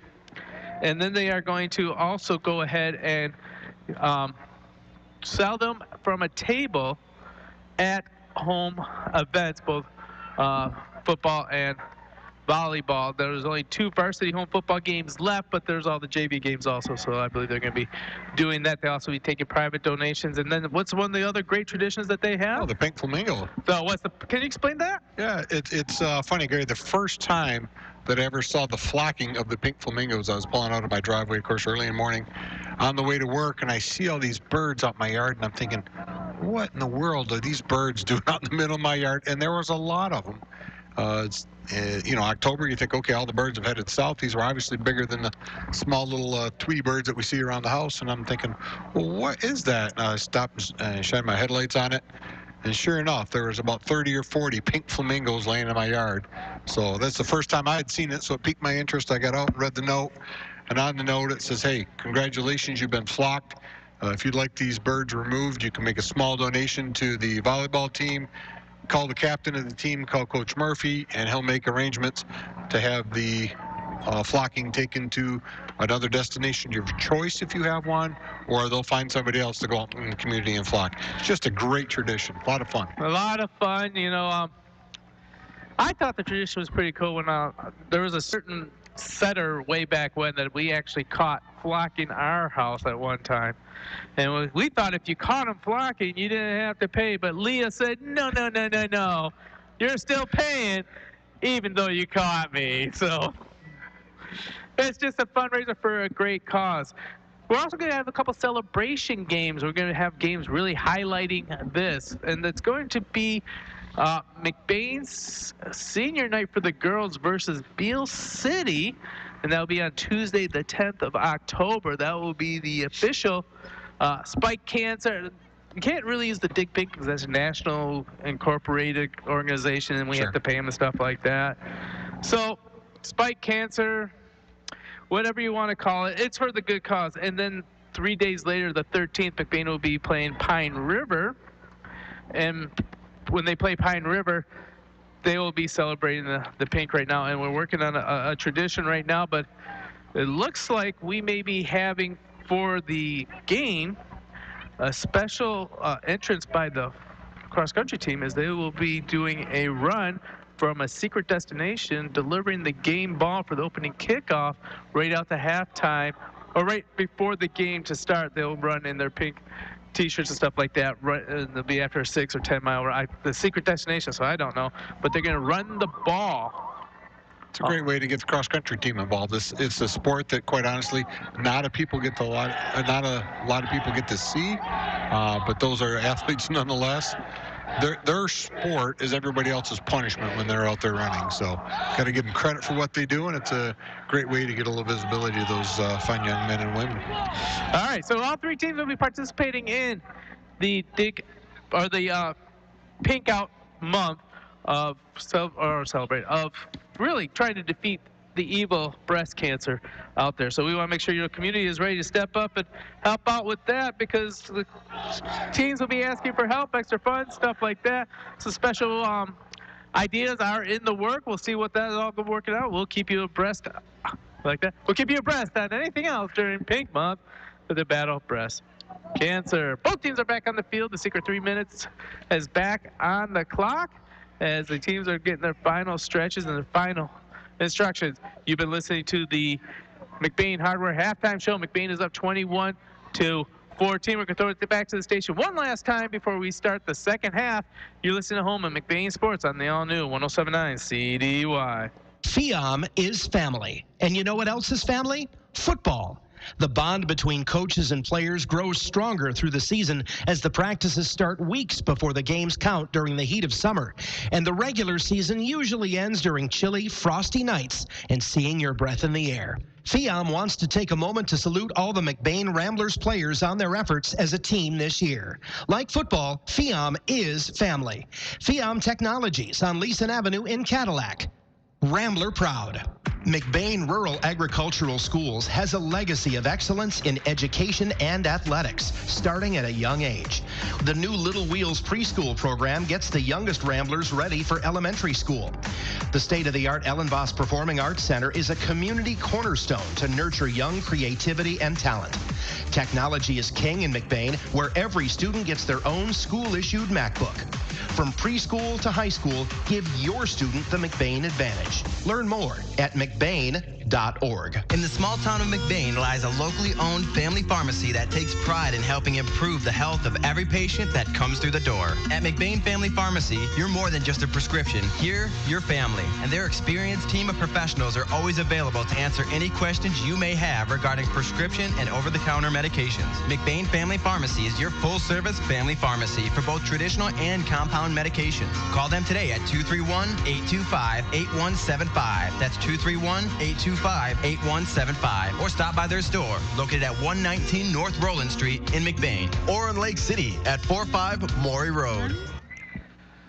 And we're back. That wraps up the McBain Hardware Halftime Show. We're getting ready for second half actions. McBain Ramblers up 21-14, getting ready to kick off to the Roscommon Bucks. Gary Hawkeye Vanna joined by Brett and Neverett. Back of the station is Haley Miller. Looks like the teams are going to switch sides, and McBain's going to kick off to the Bucks, going left to right on your radio dial. Hey, you got a great game going on so far. It's been a lot of back and forth action. McBain dodging a bullet at the end. It could have been a tied game at halftime, but they do have the lead. And you don't want to miss it in the second half. And how can you do that if you're out of our radio area? Well, thanks to McLean Transmission, you can actually get our games live streamed. That's right. You can go on to the website, click on the McBain icon for 107.9 CDY, or you could go to CDY, or excuse me, YouTube, and look for CDY Sports and subscribe to that. And that's thanks to McLean Transmission. McLean Transmission for anything transmission related and for quality used cars. Head over to McLean Transmission on the Shots Road between Cadillac and Lake City. Call 231-779-1394. And we'll see the debut of this game of Thomas Maloney. He's been in the bullpen. Now he's out to pitch. Ball falls off. Thomas is frustrated. He finally got a chance to play, and now he has to wait another 45 seconds. Sitting there whole half waiting for this moment in time. He came out of the huddle, or came out of the halftime 5 minutes early to warm up that big leg, and the ball falls off the tee. Very anticlimactic right there. All right. There's a whistle. Ball set it. Maloney puts boot to ball, kicks it out to Mason Beaver. It's going to hit at the 14-yard line. It's going to skid into his shins.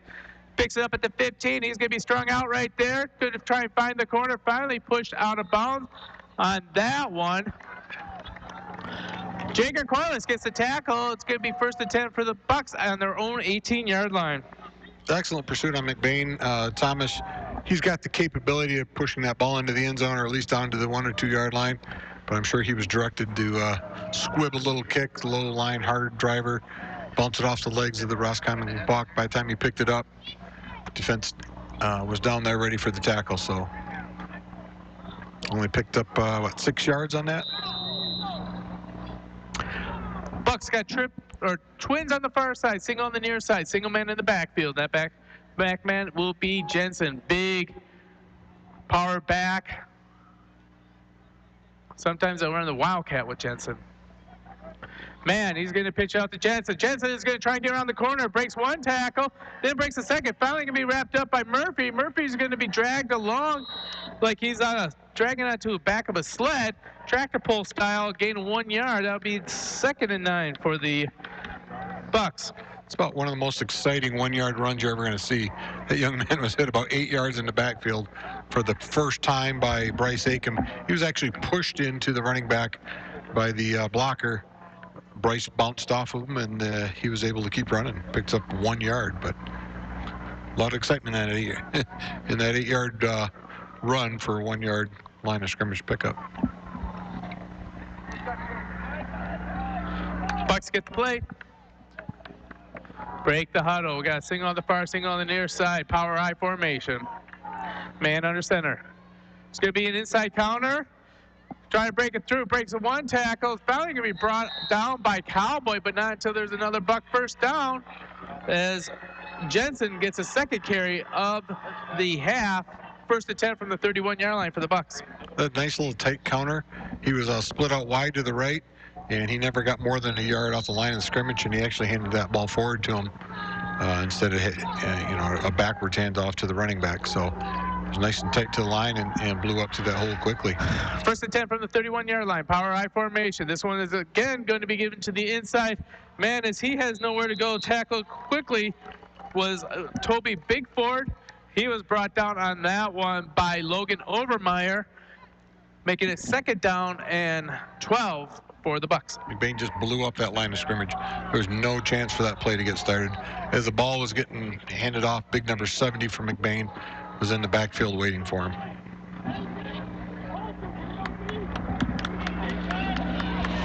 It'll be interesting to see how long we go in this game before Roscommon goes back to the shotgun, throwing the ball around the field. They seem to have success. Yeah, how long do you think it's going to last? Oh, hey. Roscommon came out in the shotgun formation, trips on the far side. It's going to be an interior to Jensen. Jensen breaks one tackle. Great form tackle on that one by Caleb Miller, but not until Jensen gets himself a first down for the Bucks. Yeah, they didn't throw it on that formation, but they sure spread McBain out. I think McBain was thinking the same thing I was. Shotgun formation equals pass. Nice little draw handoff there. Caught McBain without anybody on the linebacking crew. You know, Jensen really doesn't have very many shifty moves, but he just runs downhill the whole time, and that is just a dangerous thing. 1st and 10 for the Bucks. 9:31 left in the third quarter. They're on the 41-yard line, and we got some movement by the Ramblers. Question is, were they drawn offside? Thought I saw a little movement by the left tackle, but we'll see what the officials saw.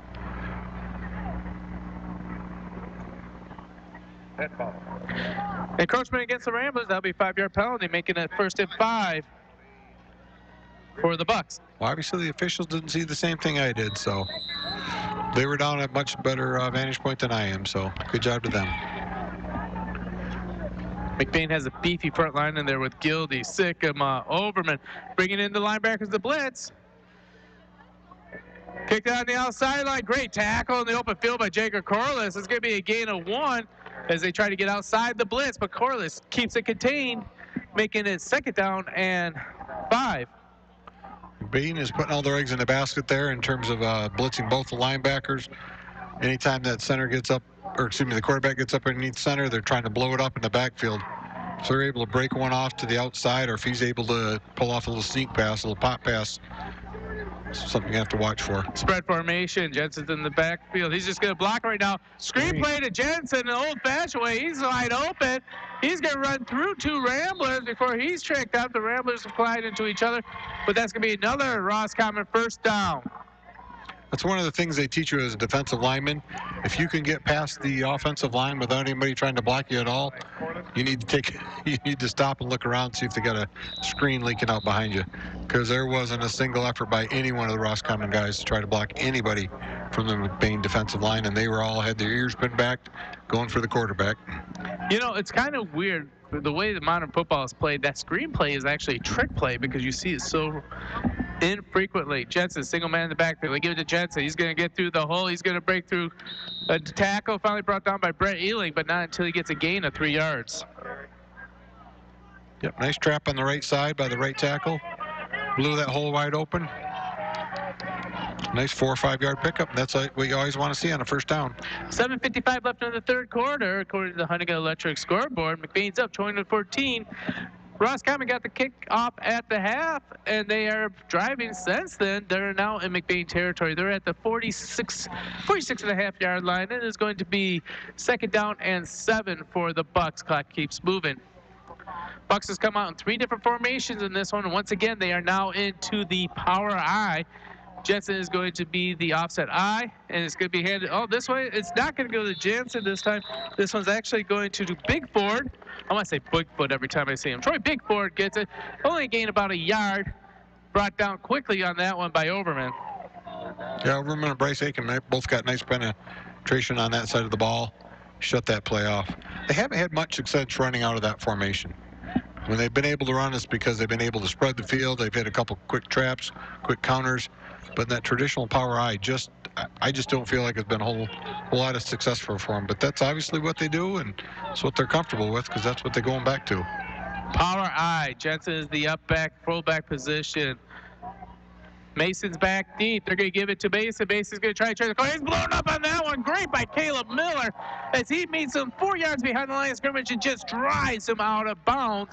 4th and 10 for the Bucks. I felt that one up here, Gary. That was a little inside-out penetration, and he hit him with a full head of steam. That's what they call a decleater right there. Mason Beaver is going to be looking for the yard sale that just got blown up off of him as Caleb Miller strings that one out. Bucks 4th down and 10 from the McBain 45-yard line. Back in punt formation. Back to punt for them is Keaton Pratt. Last one was blocked. He's going to fake it. He's going to look and see if he can get it. It's a complete pass on that one. And he's going to turn it up as he's going big for it. Oh, he's going to the end zone. He's going to score a touchdown, Roscommon. Nice play by the Bucks. You know, we talked about that maroon zone. They're right there at midfield. It's kind of a little outside of the maroon zone, but hey, Roscommon felt they had to do something, try to get themselves back in this game quickly. They've been moving the ball nicely second half of the second quarter, and here to start this start of the first half of the third quarter.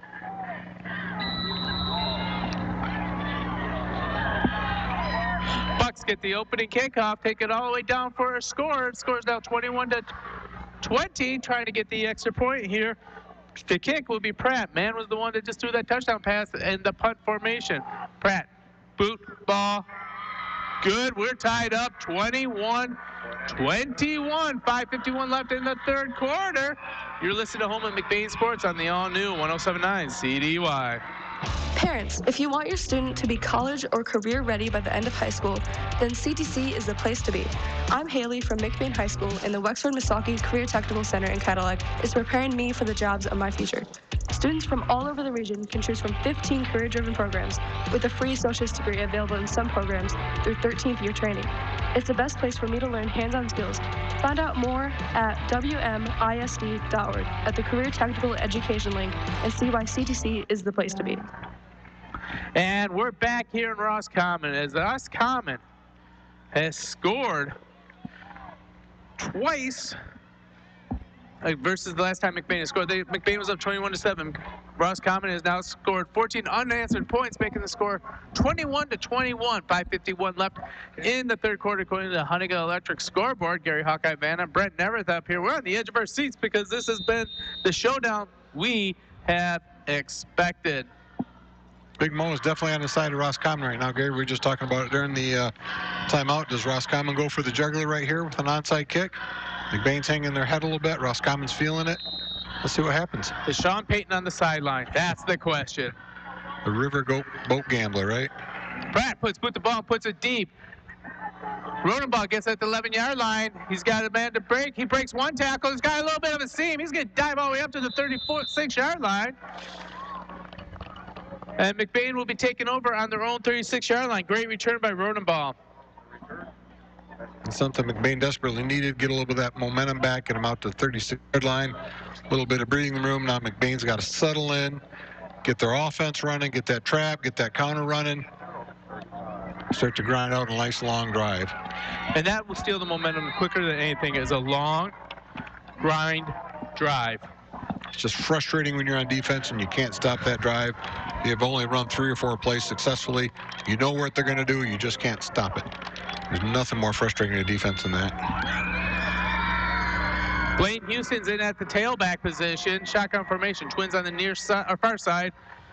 Houston gets his first carry of the game. He's got a lot of room up the middle. He breaks a couple tackles. Stiff arms. He's going to drag someone for another 5 yards. 20-yard gain for Blaine Houston as he shot out of the cannon. 1st and 10 for McBain Ramblers. What kind of first down? It's a Fion first down, Gary. Nice job by Blaine coming there, giving Shorty a little blow.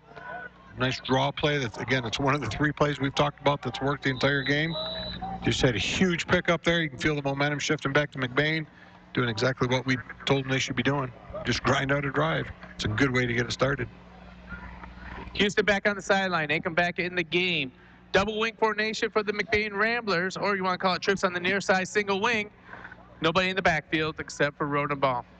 Rodenbaugh's going to do a keeper. He's going to try and get behind Brent Bentham. Has to cut out towards the middle. Dragging 5-6 bucks before he's finally brought down after a gain of 4. That should make it 2nd and 6 for the Ramblers. I think Roscommon's going to pick up the fact that anytime they split them out like that, there's not a running back in the backfield. I don't know that I've seen Rodenbaugh throw out of that formation. I think every time it's been a design quarterback run. But knowing what they're going to do and stopping them, again, 2 different things. Nice 4-yard pickup. McBain sends out the passing personnel with Ealing and Pena Perez. It looks like Cowboy's back at the fullback. Inside handoff to Cowboy. Cowboy is going to be met in line of scrimmage. He's going to spin forward for a gain of 2. But what a tackle on that one by big old number 52, Eric Moore from the Roscommon Bucks. Yep, he recognized the play, saw the guard pulling, he just sat down in the gap and just, Cowboy ran right to him. He just tackled him for a 2-yard pickup. 4 down territory for the McBain Ramblers as they are on the Roscommon 39-yard line. 4 minutes left in the third quarter. We're all tied up 21-21. You get the feeling it's one of those games that the team with the ball last might win. That is exactly what it's starting to feel like right now. Rosenball gets stacked. He follows Acup through the line. He is going to get the first down and a little bit more, as he's going to get all the way up to the 31-yard line. 1st and 10 for the McBain Ramblers. So that's another fee on first down, Gary. Again, another design run by the quarterback. They just used the running backs as an extra blocker up through the hole. Cowboy back in there. Acom on the sideline. Trying to keep our running backs fresh. Running personnel in when you have Corliss and Cucci out wide. Hand off to Cowboy. Cowboy is going to get about 3 yards. We're going to give him 2 yards. That's going to be 2nd and 8 for the McBain Ramblers. Yeah, just nothing there. Roscommon stayed home, did an excellent job on defense, minding their gap integrity. Just shut down that play. There's just nowhere for Bryce to go. I'm sorry, Cowboy to go on that one. Bryce is on the sideline getting a well-deserved blow right now. Just under 3 minutes left in the third quarter. 21-21. McBain has the ball. They are in Roscommon's territory at the 30-yard line. Blaine Houston, the ball's on the ground. Houston's going to scoop it up, and he's going to try and make chicken salad out of that chicken snap.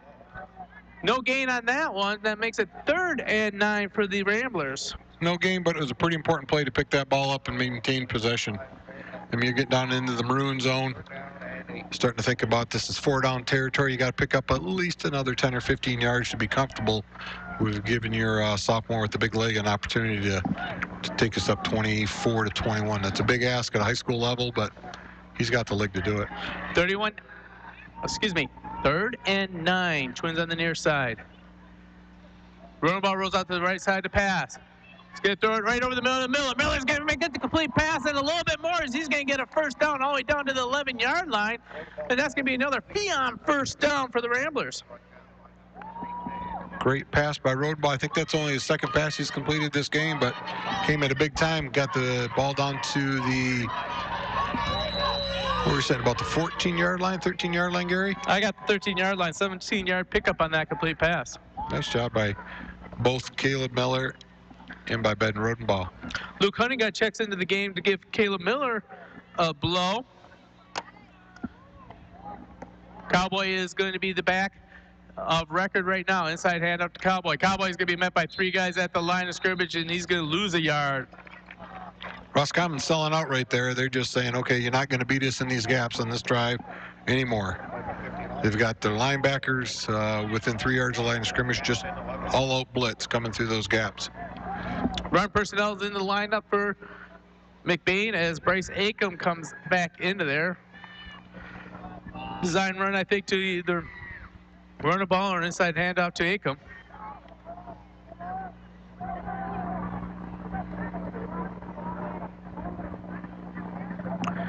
Handoff to Acom. Acom's going through the middle.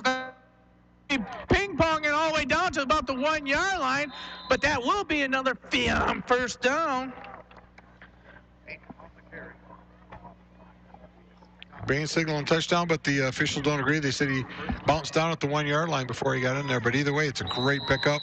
Huge drive. We talked about it. We wanted to see a nice quarter-ending drive. McBain has had the ball for 5:44 right now, down to the 1-yard line with 30 seconds to go here in the third quarter. A reminder, you're listening to WCDY, McBain, Cadillac, Lake City.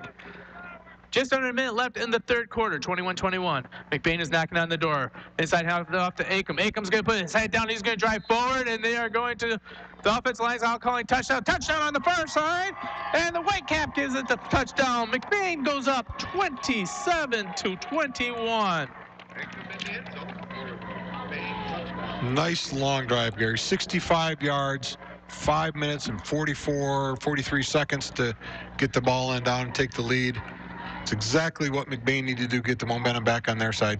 Now they got to keep that momentum when they get back here on defense and see if they can do something to score down this Roscommon offense. It's, quite honestly, it's been driving for the last quarter and a half. Snap's good. Holds good. Maloney's kick.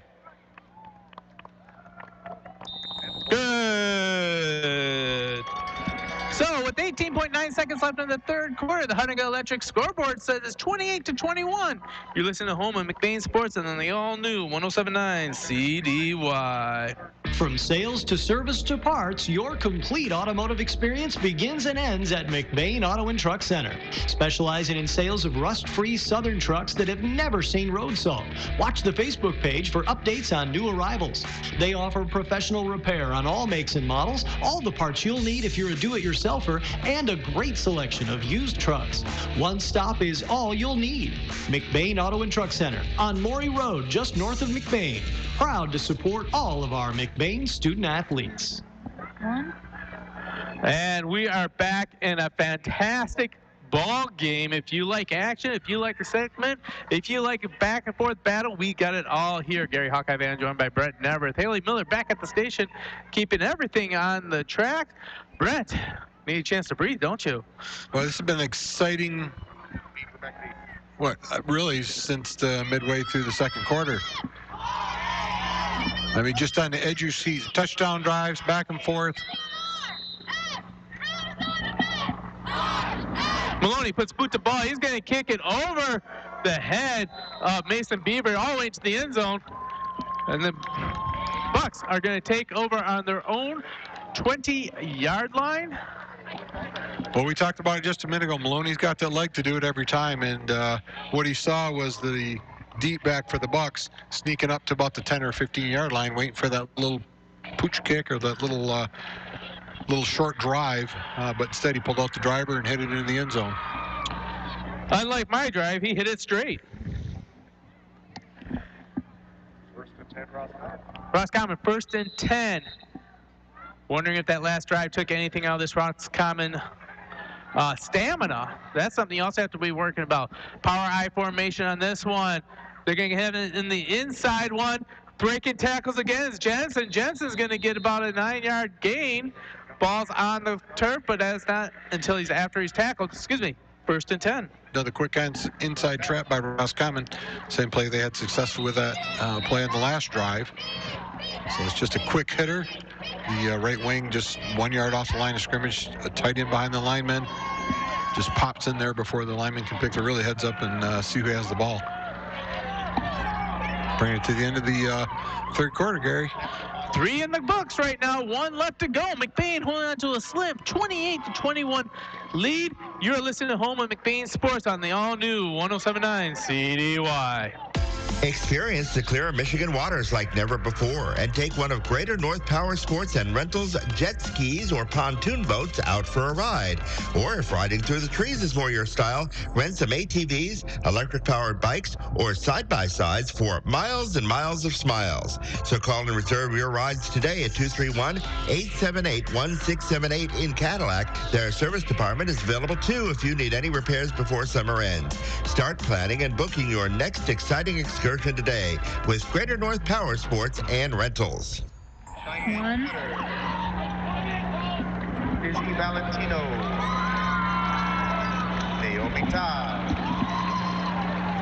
Vinny Simbuck. And Bill Frederick. FIAM is family. And you know what else is family? Football. The bond between coaches and players grows stronger through the season as the practices start weeks before the games count during the heat of summer. And the regular season usually ends during chilly, frosty nights and seeing your breath in the air. FIAM wants to take a moment to salute all the McBain Ramblers players on their efforts as a team this year. Like football, FIAM is family. FIAM Technologies on Leeson Avenue in Cadillac. Rambler proud. 4, 3. And we're back here in Roscommon as the McBain Ramblers up 28-21. Roscommon has the ball. It is 1st and 10 from their own 30-yard line. Quarterback falls down, but man will not be able to get any forward progress. It's going to be a loss of 3. He just tripped over his own lineman's feet. Sometimes that happens in there when you jam 11 bodies inside that line of scrimmage. A lot of feet moving around, guard pulling out, trips the quarterback. Looks like about a 3-yard loss on the play. 2nd and 13 for the Roscommon Bucks. McBain Ramblers could really use a stop at this point. Bucks said, all right, we're going spread. They got Jensen as the single back next to Man. Twins on the far, single on the near. Man's going to come back. Throws it over the middle, up high. Great catch on that one, as that one is once again caught by Big Ford. Big Ford, the big target, probably brought down on that one by Caleb Gildy and Logan Overman, but not until after a 6-yard gain. They've had a lot of success out of the shotgun, so I start to wonder if they're going to stick with this the rest of the game and see what they can do to pick up 5-6 yards each pass play. Big reward, big risk. That's right.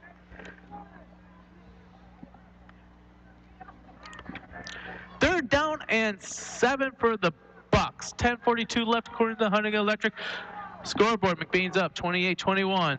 Spread formation, trips on the near, single on the far.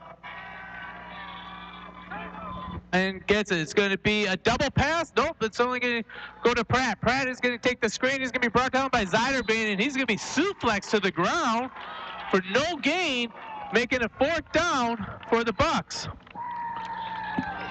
When the McBain coaching staff saw something they didn't like in that lineup in the defensive, they were screwing time up just prior to the snap of the ball.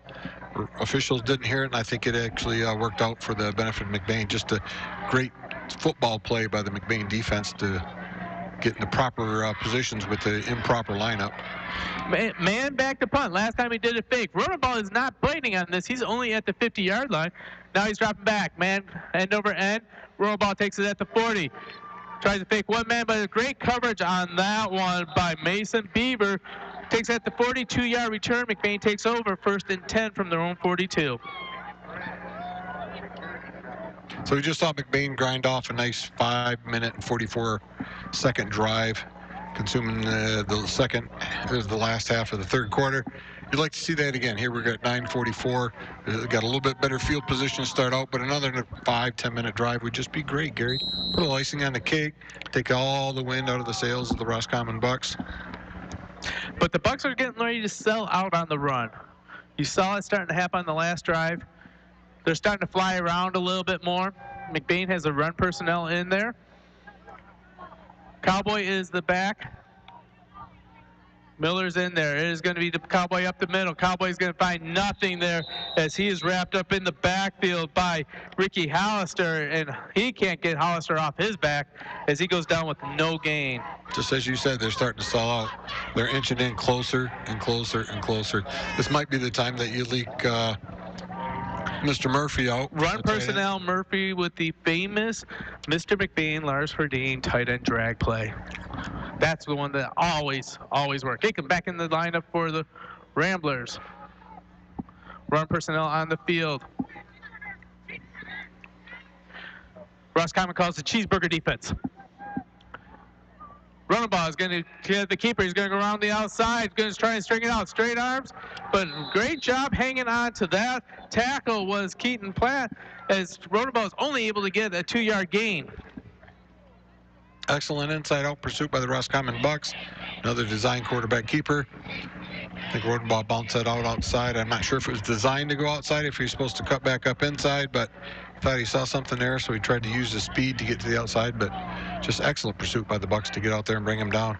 Brings up a big 3rd and 8 now. 8:30 left in the ball game right now. McBain, 3rd and 8. The ball is on the 45-yard line. Pass personnel in the game. Perez out wide. Timeout by Coach Maloney. He didn't see something he liked, so they're going to talk it over. And we're going to keep it here as the McBain Ramblers, according to the Huntington Electric scoreboard, are up 28-21, 8-11 in the ball game right here. McBain could use a 1st down to keep this drive running and keep that explosive offense off the field. Hey, we want to give a shout out to all these sponsors that make all these games happen. You know, I tell my wife this is the greatest hobby ever, is calling these games, because we get to call these games and we don't spend money. How do we do that? Well, we got great sponsors. Thank you, McBain Auto and Truck Service, Boss Design Company, Sunshine Rose Boutique, Cadillac Auto and Truck Service, McLean Transmission, Viam, Northern Truck Service, Greater North Service, Wexford Misaki CTC, McBain Rural Agricultural School, Kelly's Pizza and Grill, Bluger Mechanical, McBain Lake City Family Pharmacy, Littletown Jerky, Huntinga Electric, Burkholder Family Funeral Home, Judy K. Gildy, and McBain Hardware. Have you ever had Littletown Jerky? Oh, absolutely. Oh my gosh, that's the best thing ever, is it not? I love the basketball season when they sponsor us. We're able to have some jerky during the games. Miller in motion. Rodenball's going to throw out in the flat to Miller. Miller catches it at the 46-yard line. He's going to turn it upfield. He's going to be close to the first down. Where's he going to mark it? He's going to mark it at the 46-yard line, and that gives us an important Fiam first down, Gary. Fiam first down. McBain Ramblers move the chains and keep the possession. There's a nice little wheel route run out by Miller. And as we saw that play run earlier in the first half, Ben Rodenbaugh just missed Acom out there on that. Timing was just off, but absolutely perfect that time for Miller. Hit him in stride, let him use that speed to get to the outside, pick up a big first down. Passing personnel on the field right now. Blaine Houston in at the tailback. Rodenbaugh calling for the ball. Hands it to Houston. Houston's on the front deck. It's all loose. Who's going to get this one? This is going to be huge. It looks to me like the Bucks have their recovery. Jensen gets the recovery, and the Bucks stop the Rambler drive, and now have it in Rambler territory at the 49-yard line. It's a big shift of momentum back to the Bucks here. So now they're back in business. 7:59 to go in the game. Down by 7. Have the ball on the their own 46-yard line. So McBain's defense has got to dig in here. Got to step up. Be interested to see what Roscommons do. You think they're going to go with the spread or going back to the power I? They're going to go with the spread with Jensen at the tailback. That's the third fumble McBain has lost this game. 8 minutes left in the ball game. Roscommon now has the ball back. Man drops back to pass. He's looking, he's going deep on this one. Perez with another great defense. Pena Perez knocks that away at the last second. Rodenball tried to jump in front of it and intercept it, mistimed it, and it was one-on-one, and Pena cleaned up the boards. Used his height and his last athleticism to jump up. I think the pass was there in the breadbasket. He just simply got between the defender and the ball, jumped up, and batted it down volleyball style.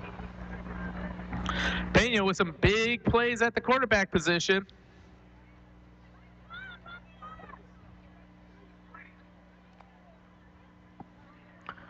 Roscommon breaks the huddle once again. Spread formation, trips on the far, single on the near. Jensen, the big running back, is next to man. Hand off to Jensen in the middle. He's going to be wrapped up right away by Gildy, and waiting there was Murphy. Big, meaty stop. You like to see that out of the Ramblers, bringing up a big third down and 11 now. So it's an excellent, you got to change the possession there. That's always the biggest fear. Somebody's going to go for the juggler, try to get a quick score out of you. They had that previous play. They had to pass down the 25-yard line. Just an exceptional play by Pena Perez to break that up. And here you had a big play by the interior defensive lineman. Get in there and get a big sack. 7:16 left. McBain just caught the ball over to Roscommon. Defense's answer to the bell so far. Power I formation. Drop back the pass on this one. Looking over the middle. He's not open. Now he's going to go deep. Double covered. And they're going to call interference on McBain as Rodenbaugh bats the ball away. 2 officials threw the flag, so that is going to be pretty easy to see. Roscommon just got bailed out on that call. It was the right call, but it did bail him out. Absolutely did. Good decision by the quarterback.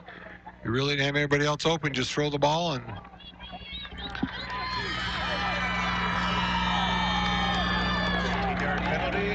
The good thing about high school football, that's only a 15-yard penalty. I don't say only, but at least it's not a spot foul. Yeah, like the pros.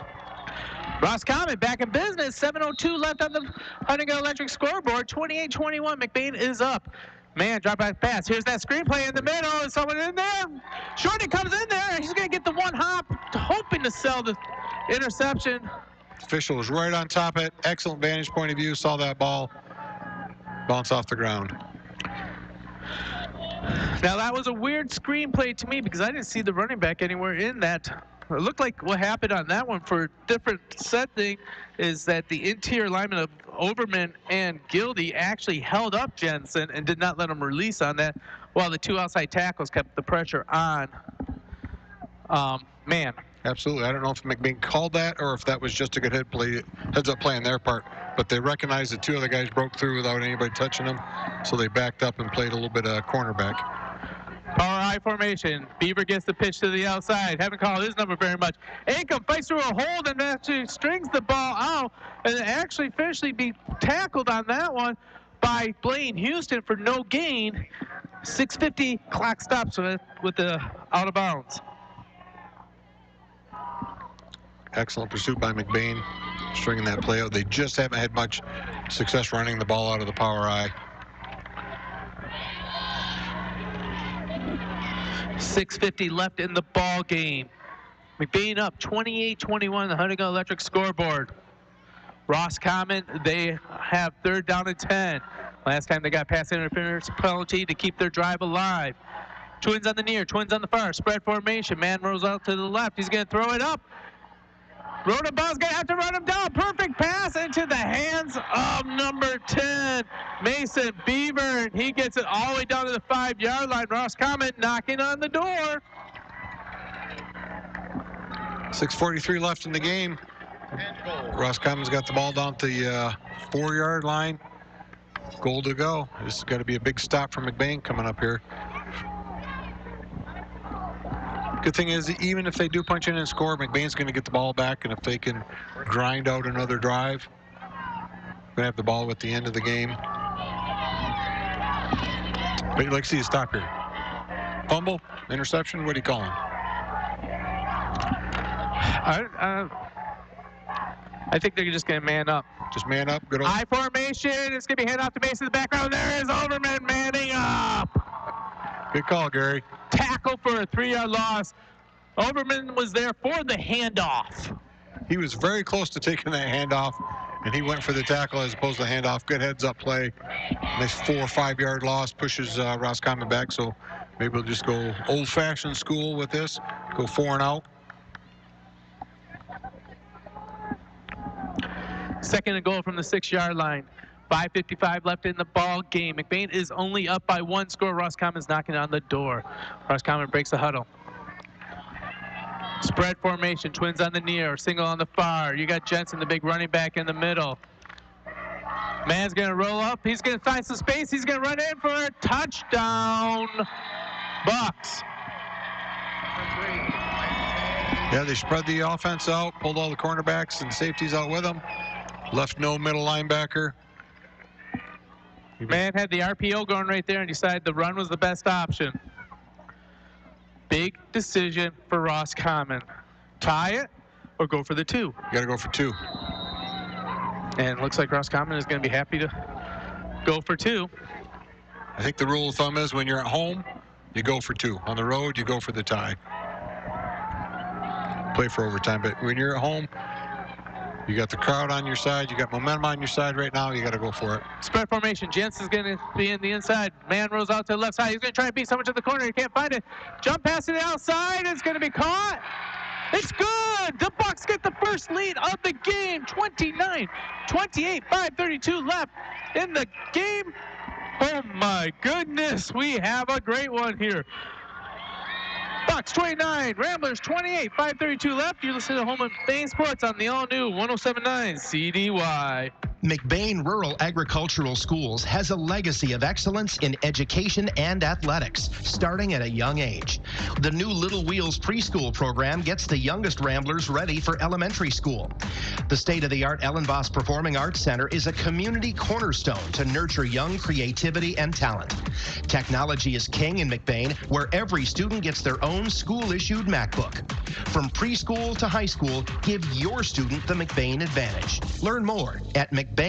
In the small town of McBain lies a locally owned family pharmacy that takes pride in helping improve the health of every patient that comes through the door. At McBain Family Pharmacy, you're more than just a prescription. Here, you're family, and their experienced team of professionals are always available to answer any questions you may have regarding prescription and over-the-counter medications. McBain Family Pharmacy is your full-service family pharmacy for both traditional and compound medications. Call them today at 231-825-8175. That's 231-825-8175. Or stop by their store, located at 119 North Roland Street in McBain. Or in Lake City at 45 Maury Road.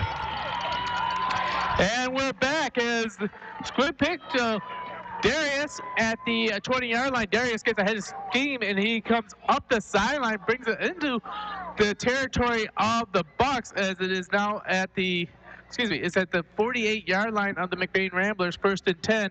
McBain Ramblers down by 1. 5:25 to go in the ball game. We talked about the last time McBain had the ball. You want to see a good long drive. Here we go. McBain's got 52 yards and 5:25 left on the clock to put together a nice long drive. Plenty of time on the clock, the way the high school clock runs. Run personnel on the field right now. Acom as the tailback. Wingback is going to be Miller. Acom's going to bobble the ball, and it's going to be on the ground, and they're going to... Another fumble. Roscommon came out of the pile with the ball, waiting for a signal from the Zebras.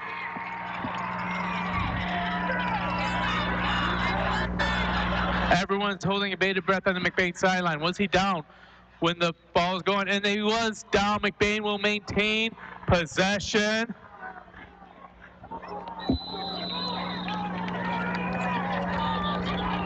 It's dangerous, dangerous play. That's the 4th fumble they've had.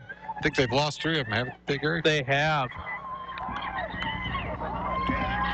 4th quarter, 4th game into the season. That's something you'd like to see cleaned up. Just under 5 minutes left in the ball game. McBain's down by 1 point. Offense huddles to the line. There's 3 seconds, 2 seconds. Timeout. Timeout, McBain, before the flag is thrown. Timeout before the delay game. Oh. Ooh, they sell you the whole seat, Gary, but I think we only need the edge tonight. Ain't that the truth? 2nd and 11 from McBain Ramblers. First time they recovered one of their own fumbles. McBain is needed to figure out how to keep possession of the game, or the ball, try and drive it down. This may be, like you said, depending on the foot of Maloney. That's why the kid's been practicing ever since he was in 3rd grade. But McBain needs to get a lot closer to that, and they need to keep protection. They got to get some be on first downs. Absolutely.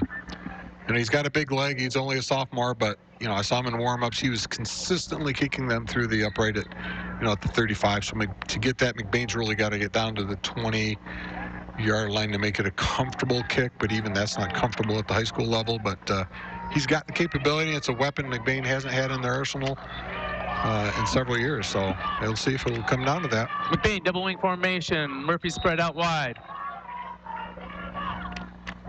Running ball calls for the ball. He's going to follow all of his blocks to the sideline. Going to break one tackle. He's going to turn it up. He's going to get close to the first down. He's going to get down to the 43-yard line. And he's going to make it 3rd and 2. Out there in the lead block again is Boots Bentham. Looks like the officials are calling for a timeout to measure. I think he's clearly at least a yard short of first down.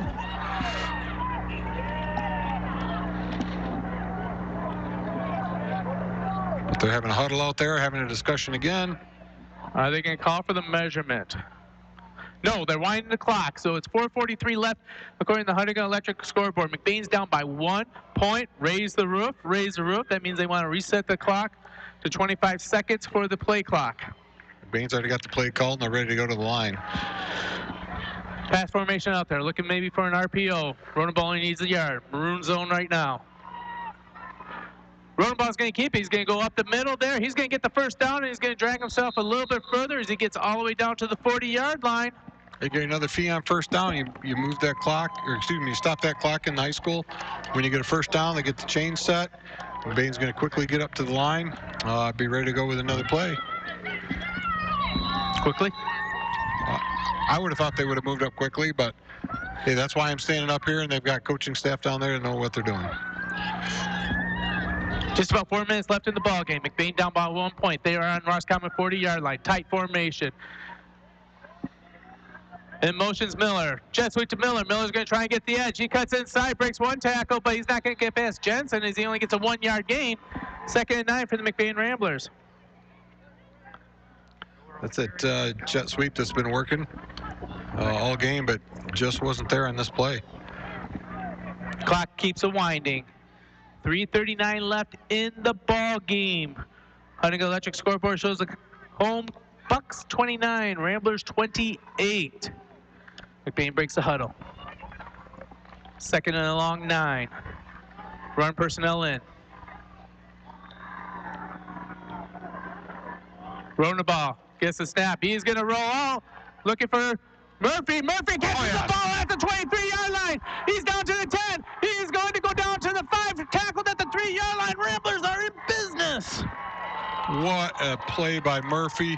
Had a defender in his face, jumped up to swat the ball down and went just over his fingertips. Kept the concentration, caught the ball, got it down to the, what do we have, 4-yard line? I got the 3-yard line. 3-yard line. 36-yard completion. Moving the chains. McBain now only 3 yards away from pay dirt. Just about 3 minutes left in the ball game, down by 1 point. Waiting for the white cap to start this clock. Rodenbaugh enters the huddle. The clock still has not started. His clock only starts when the official waves his arm, and apparently he's forgot to wave his arm. 2 seconds, 1 second. Rodenbaugh, keeper. He's going to be wrapped around the ankles. Dive over for a touchdown.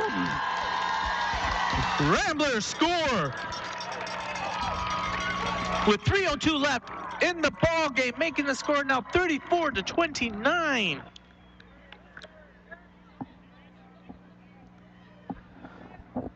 McBain looks like they want to go for 2. Well, the math tells you have to. There's no sense in going up by 6 points. I mean, Roscommon's been pretty proficient with the 2-point plays, with the extra points. So you go for 2. You expect the defense to stop them this time. Roscommon sure hopes to. No, you expect McBain's defense to answer the bell this time. They have to. They have to step up. Pena over on the wide sideline. Acom is going to be your running back. Rodenbaugh gets a snap. He's going to follow everybody around the outside. He's going to try to turn it up. He's going to get into the end zone. 2-point conversion is good. 3:02 left in the ball game. Ramblers are now up by 7, 36-29. You're listening to Home of McBain Sports on the all-new 107.9 CDY. Parents, if you want your student to be college or career ready by the end of high school, then CTC is the place to be. I'm Haley from McBain High School, and the Wexford-Missaukee Career Technical Center in Cadillac is preparing me for the jobs of my future. Students from all over the region can choose from 15 career-driven programs with a free associate's degree available in some programs through 13th year training. It's the best place for me to learn hands-on skills. Find out more at WMISD.org at the Career Technical Education link and see why CTC is the place to be. And we are back here in Roscommon. We're having a fantastic shootout. Tick for tack, Big 8 action as one team scores and the other team strikes back. One team scores, the other team strikes back. They're going to see what's going to happen right now as the McBain Ramblers up by 7, 3:02 left. Roscommon offense has been excellent this quarter. They really, since midway through the second quarter, they've really started humming along and made this a really fun game to watch. But McBain's been answering the bell every time. We talked about it a few minutes ago, Gary. You get the feeling, is this one of the games with last team with the ball is going to score and win? We sure hope not, because it looks like Roscommon's going to be the last team to touch the ball. Thomas Maloney puts boot the ball, low drive right there. It's right into the hands of Pratt. Pratt is going to try to turn it up. Breaks one tackle, and he breaks another tackle, brought down by Cowboy at the Roscommon 36-yard line. 2:55 left in the ball game. Excellent return by Pratt. Gives him great field position starting on 36-yard line. Broke 3 tackles. Nice individual effort to get up there. Because McBain was in the right spot. They just whiffed on the tackles. Blaine Houston with a big tackle. Under 3 minutes left, 2:55 to be exact. McBain just scored. They're up 36-29. Roscommon, their offense has been proficient ever since the last minute of the second quarter. I formation, confusion there. Man's going to take it up the middle, and he's going to get himself a nice gain out of that one. About 5 yards before he's taken down by Zeiderbean. A little bit of broken play there. He turned around to hand the ball off, and there was nobody there to hand it to. But good heads-up move, finding a hole in the line, picking up a big 5-yard pickup. It's important to keep the chains moving. Down to 2:35 to go in the ball game, though. Clock keeps it going. Roscommon has it on the 42-yard line. They break the huddle right now. Shot or spread formation. Jensen's next to Man. Twins on the near, twins on the far. Going left to right on your radio dial. Man looks back. He's pumps once. Wide open in the corner. Overthrows his man as Pena fell down. McBain just avoided one right there as it falls incomplete. 2:13 left. That right there is a picture-perfect example of what you call dodging a bullet. There wasn't anybody within 20 yards of him after Pena fell down. If he simply could have caught that ball and turned upfield. Oh, boy. Unfortunately, McBain would have another offensive possession. Hey, why not? Just add to the excitement of the game, Gary. 2:13 left in the ball game. Roscommon breaks the huddle. Spread formation. Trips on the far side, Y side. Here comes a blitz of Miller. Miller's picked up. It's going to be screen on the outside. Jensen catches it on his knees, and he drops it. It is going to be incomplete, stopping the clock at 2:08. Bringing up a big 4th down and 6 from the 42-yard line. Rambler crowd, what is here is getting fired up on the sideline. They recognize the importance of this play. It's an educated crowd, 4th and 6. This is the ball game right here. Back at CMU, we'll be holding our keychains and shit wiggling because it's a key play of the game. Roscommon breaks the huddle, trips on the far side, single on the near side. Man rolls out to the left. He's going to look. He's got it over the middle. Overthrows his target. Goes in and out of the hands of Toby Bigford.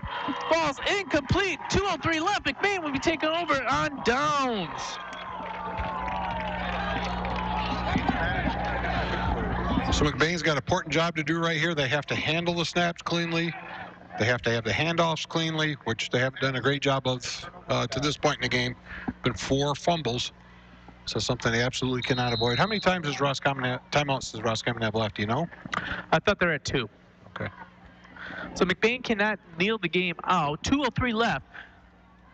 McBain is hoping to get a fee on first down right now, and that would really salt the game away. That would seal the game if they can pick up 1 first down. You're going to give it to your most secure ball runner. They got the run personnel in. Acom is going to be the up back. Miller is going to be the jet sweep. It's going to be Rodaball. He's going to follow Acom. He's going to cut through and get all the way up to the 30-yard line for another fee on first down. Big play. Keeps the chains moving, and it should get the clock started as soon as they set it.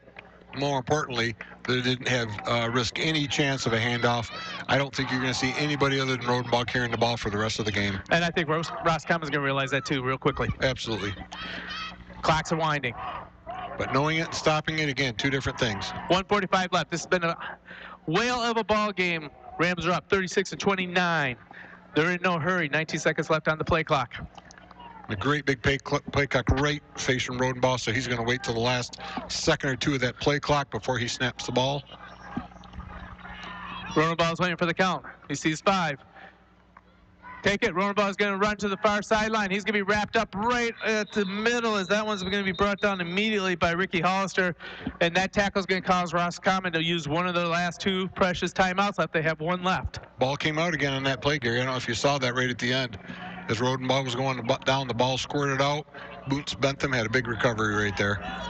I take that back. Roscommon had 3 timeouts left. So that's the first one. So McBain will need to grind out 1 more first down to be able to kneel this one out. Minute 6 left. We've been having one whale of a game, and we're going to have a lot to talk about in the Kelly's Pizza and Grill post-game show. Kelly's Pizza and Grill, owned by McBain alumni. Come see Cody and Caroline. They've done a great job with the new Kelly's Pizza and Grill. Exact same classics as all the day, but now they're doing some daily specials. And one of my biggest things, they brought back the cinnamon rolls.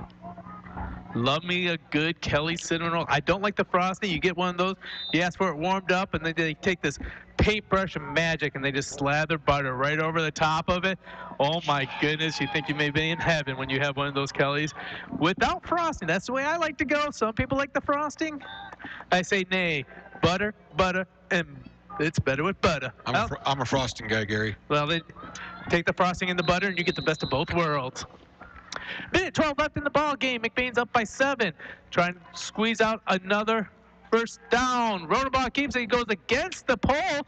He's being tackled. He keeps on going forward, and it looks like he may have. He's going to be close. Is that going to be a Fion first down? If it is, that is going to be huge, but it looks like he's going to be short by 1 yard. Nice individual effort by Rodenbaugh. Oh, they just signaled first down, Gary. Well, Fion first down, and it could happen at a better time. They should be able to kneel it out from here. I mean, there are 2 timeouts left, but there's under a minute to go. Clock's already winding. McBain, hard-fought battle right now. Highland Conference, huge Highland Conference game. If they get the win right now, and it looks like Roscommon knows they're going to kneel because they're not even setting the positions. Rodenbaugh is counting it down. He's watching the clock. He's getting to 5. He's calling for the snap. Goes, kneels. Classy move by Roscommon. Just even though they've got 2 timeouts left, there's 30 seconds to go. They're just going to let the clock run out. They know there's no sense in delaying the inevitable. Roscommon up with less than 5 minutes in the game, 29-28. McBain caught the ball up to him, giving Roscommon a short field. They took advantage of it, but then they had to answer the bell. And when it was time to answer the bell, they answered the bell. They drove the ball 58 yards for their last touchdown. Huge pass play to Carson Murphy to make it happen. Boy, we got a lot to talk about in the Kelly's Pizza and Grill post-game show. Oh, McBain victorious, 36-29. You've been listening to the home of McBain Sports on the all-new 107.9 CDY. In the small town of McBain lies a locally owned family pharmacy that takes pride in helping improve the health of every patient that comes through the door. At McBain Family Pharmacy, you're more than just a prescription. Here, you're family, and their experienced team of professionals are always available to answer any questions you may have regarding prescription and over-the-counter medications. McBain Family Pharmacy is your full-service family pharmacy for both traditional and compound medications. Call them today at 231-825-8175. That's 231-825-8175. Or stop by their store located at 119 North Roland Street in McBain, or in Lake City at 45 Maury Road. From sales to service to parts, your complete automotive experience begins and ends at McBain Auto and Truck Center. Specializing in sales of rust-free Southern trucks that have never seen road salt. Watch the Facebook page for updates on new arrivals. They offer professional repair on all makes and models, all the parts you'll need if you're a do-it-yourselfer, and a great selection of used trucks. One stop is all you'll need. McBain Auto and Truck Center on Maury Road, just north of McBain. Proud to support all of our McBain student athletes. And we are back, and we are breathless. I need water because we just called a fantastic Highland Conference instant classic ball game as the McBain Ramblers travel all the way to Roscommon.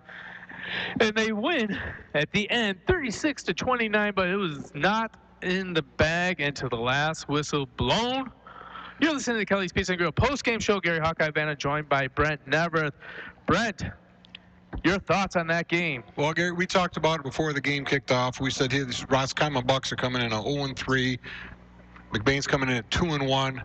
But that certainly wasn't indicative of how either one of these teams were playing. We thought this was going to be a close game to the end, and boy, didn't we hit that nail on the head. Yes, it was. So, for all of our fans back home, I'm going to put you on the spot. Before we got here, you said you had a prediction for the score. I did. Can you please share what that prediction was? I was off just a little bit. I said the score was going to be 28-26 McBain. I said it was going to be that close, coming down to 1 2-point play. I was off a little bit, but hey, I got it in the ballpark. All right, McBain victorious, 36-29 over the Roscommon Bucks. We got the Kelly's Pizza post-game show right now. We are going to give you guys the final rundown of the stats right here. McBain, let's go over the scoring. Number one, they started off in the first quarter on Caleb Miller, 29-yard touchdown run. Extra point was no good. Roscommon was able to answer the bell and come back and get themselves a 1-yard dive to tie it up at 6-6. Second quarter action. Benny Ronenball goes for a 1-yard run, and we get the extra point conversion, making McBain 14-6. McBain not done then, and after that, Caleb Miller with a 40-yard run. Now to set up that 1-yard run from Ben, that was that 40-yard run from Caleb Miller that he got pushed out the 1-yard line. So now Caleb Miller, another 40-yard run. Bryce Acom kicks the extra point, makes it 21-6. McBain's cruising here. We're looking at a running clock, something going on, and someone didn't tell Roscommon as they decided to come back and less than a minute left in the first half. 14-yard touchdown pass, making it 21-14. Roscommon gets a kick to start the second half, and they are rolling. They get a couple first downs, and then they toss a 45-yard touchdown pass, making it 21-21. McBain answers the bell, goes back the other direction with a Bryce Acom 1-yard run for a touchdown, 28-21. Then Roscommon in the fourth quarter goes and gets a 6-yard run for another touchdown. 2-point conversion is good. Roscommon is now taking the lead, 29-28. That was off a McBain fumble, and they capitalized on that. Finally, McBain had their backs to the wall. It was a big third down play. And can you tell me what happened for that big third down play? No, I can't, Gary. You got to tell me. I didn't think so. So that big third down play, which I think we will hear more later, but right now the big third down play set up a 3-yard run by Benny Ronenball. McBain victorious 36-29. Caleb Miller led all rushers with 133 yards on 6 attempts. Ben Ronenball had 74 yards, 14 attempts. Bryce Acom, 64 yards on 12 attempts, and Blaine Houston, 22 yards on 5 attempts. Benny Ronenball went 4 for 7 for 70 yards passing, along of 36 yards receiving. Carson Murphy had the 36-yard reception. Caleb Miller with 2 receptions for 27 yards, and Brett Ealing with an 7-yard reception. Defensively, Bryce Acom led him with 7 tackles. Jager Corliss had another 5 tackles. Ben Ronenball had 4. Cowboy had 4.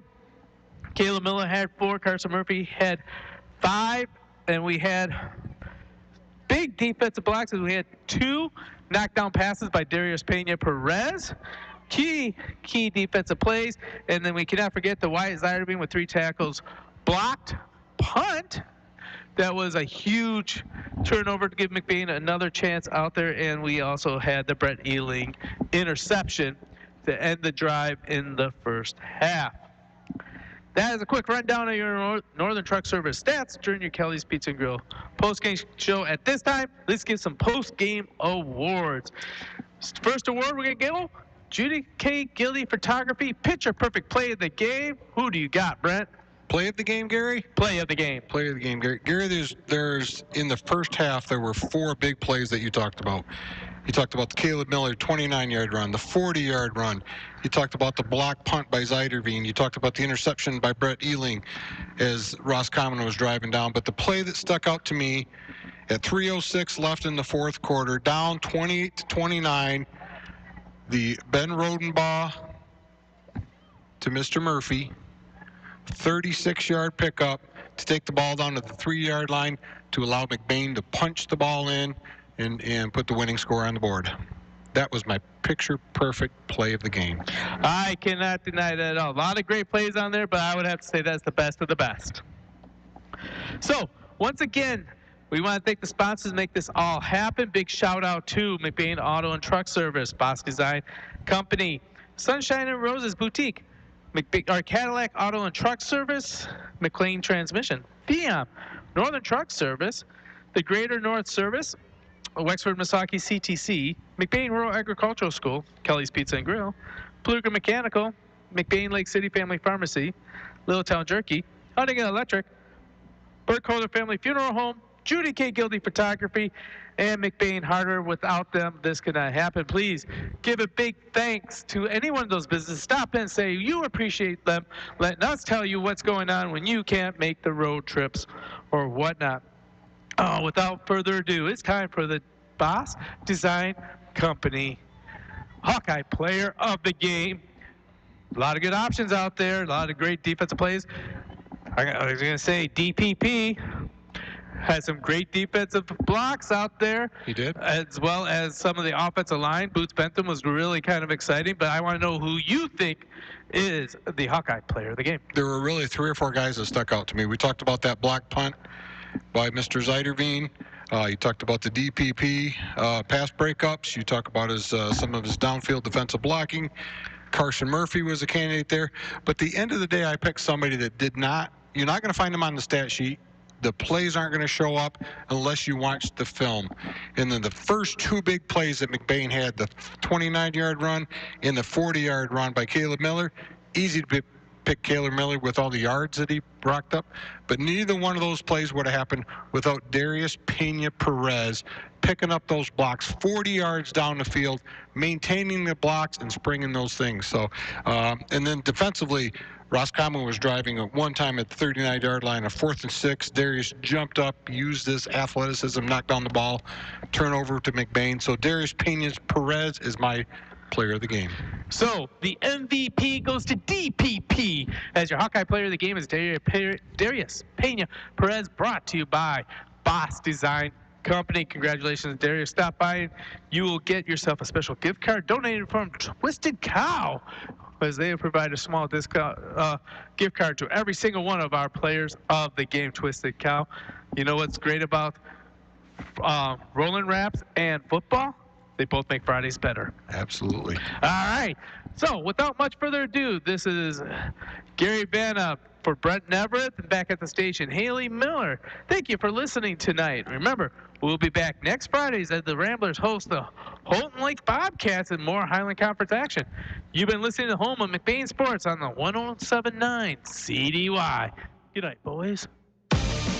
This live broadcast and stream of McBain Ramblers football on 107.9 CDY has been sponsored by McBain and LC Family Pharmacy, Kelly's Pizza and Grill, McBain Hardware, the Wexford Misaki Career Technical Center,